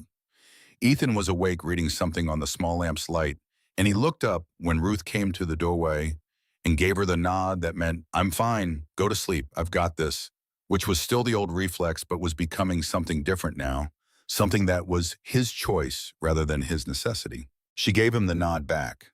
She went to bed. In the morning, the kit bag was on the kitchen table where she'd left it. Earl's bag, worn soft at the shoulder, still holding exactly what she needed. She picked it up. She went to work. On a Tuesday in March, 3 months after the hearing, Ruth sat on a bench in Harlan Creek's small park on the east side of town, just 2 blocks from the cemetery, but not at the cemetery. She had been there. She had said what she needed to say. Now she was sitting here in the pale, thin sunlight of the year's first tentative warm day, watching 2 children play on the equipment near the fence. She was not thinking about Earl exactly. She was thinking about the specific shape of the 12 years since Earl. The way grief had worked on her, the same way certain chemicals worked on metal, not dissolving it, but changing its composition, making it harder and less flexible in some places, and more permeable in others, reshaping it into something that bore little resemblance to the original form, but was made of exactly the same material. She had been angry for a long time, not at Earl, at the road, at the ice that had or had not been there, at the investigation that had lasted 2 weeks and had concluded what it had concluded, at the way people in a small town closed ranks around a story and made it the only story and made everyone who questioned it feel like the unreasonable one. She had been angry, and then she had been tired, and then she had been something that did not have a name, which was the state of having carried something for so long that you could no longer distinguish between the weight of the thing and the weight of yourself. They had become the same thing. Now she was something else, something she was still finding the edges of. The nearest word she had for it was free, but that wasn't quite right either because the weight was still there. The knowledge of what had happened to Earl was still there and always would be, and the grief was still there and the anger had not entirely resolved. But they had been put in their proper place, which was the record, which was the truth on a court document that could not be managed or dissolved or overridden by a county director with a plaque on his wall. The truth was on the record. Earl's death was on the record. And the people who had killed him were in the path of a federal investigation that had been running for 8 months and showed no sign of stopping. She thought, that is what I could do. That is what I did. It was enough. It was in the most precise and practical sense of the word enough. She got up from the bench. She walked to her truck. She drove back to Route 9 and the building with the neon sign and the warmth inside it and the work that was waiting. And she went in and sat down at the kitchen table and picked up her pen and opened her notepad to the next page. She picked it up. She went to work. Ruth drove out to the Harlan Creek Cemetery on a Tuesday in March, 3 months after the hearing, on an afternoon that smelled like thaw and cold mud. She had not returned since the year after he died. She did not come now for grief. She came because there was something she needed to say in a place where she had always said the most important things. She walked the path she knew by feel, the slight rise in the ground before his marker. It was a plain granite marker, his name and his dates, and below them, the lines she had chosen 12 years ago. He paid attention to the right things. In 12 years, it had only become more accurate. She stood in front of it for a moment. The afternoon light was thin and cold, the sky still undecided about spring. She told him everything. She told him about Ethan and Lily and the door in the snow, about Dax and the broken compass on his forearm, and the brother named Cole that Dax had been carrying for 18 years, like a compass with no needle, knowing it pointed somewhere but unable to find the direction, until a 12-year-old boy walked through a door in a blizzard and showed him exactly where it pointed. She told him about Doc and his steady hands and Cruz with the Pacific Ocean on his wrist, and Big Roy watching the window all night without moving, and Reese at the kitchen table with his laptop finding the truth one data point at a time. She told him about Ghost with his 8-year-old daughter and his custody proceeding and his compressed stillness and his decision to stay anyway. She told him about Marcus Webb, 20 years old, driving 4 hours from Billings with a cracked taillight and a St. Christopher medal, and 2 years of waiting for someone to do something, and how his face had looked when Garrett turned the legal pad toward him. She told him about Patricia Doyle in her car for 14 months in the dark outside a Montana town, waiting to see whether the building stayed lit. She told him about Cord Dillard and the specific error he had made when he chose Earl's death as a threat, not understanding that a threat that points to the existence of information does more to harm the person it's aimed at than to stop them. She told him she had finished it. She told him it was on the record now and could not be taken back. She told him the 2 names from the top of Patricia's list were in a federal filing in Billings, and the machinery was being dismantled, case by case, county by county, the whole careful, corrupt architecture that had been built over years being taken apart in the precise, methodical way that things built badly eventually get taken apart, which is with documentation and time and people who refuse to stop looking. A crow moved in the bare upper branches of the trees along the fence line and settled and was still. She put her hand flat on the cold granite. It was the same stone, it had always been the same plain marker. In 12 years, she had not wanted to change the line it carried. "You were right," she said, "about all of it. And I am standing here telling you it was worth it because the alternative is that it wasn't, and I am not capable of believing that." She took her hand off the marker. She straightened her spine. She walked back to the truck. She drove back to the clubhouse on Route 9 with the kit bag on the passenger seat and the notepads in the back, and the specific feeling of a woman who has been carrying something heavy for a very long time and has finally set it down in the place where it was always supposed to go. The neon sign was already going when she pulled in. Red and amber. Still going. The stubbornness of a thing that had decided its job was to stay lit and was doing its job. She sat in the truck for a moment. Through the front window of the building, she could see movement people, the warm amber light of the interior. She could see Cruz's shape in the kitchen pass through, and she could see the back of Big Roy's head near the window, and she could see Lily's arm waving at something, the decisive gesture of a 6-year-old making a point.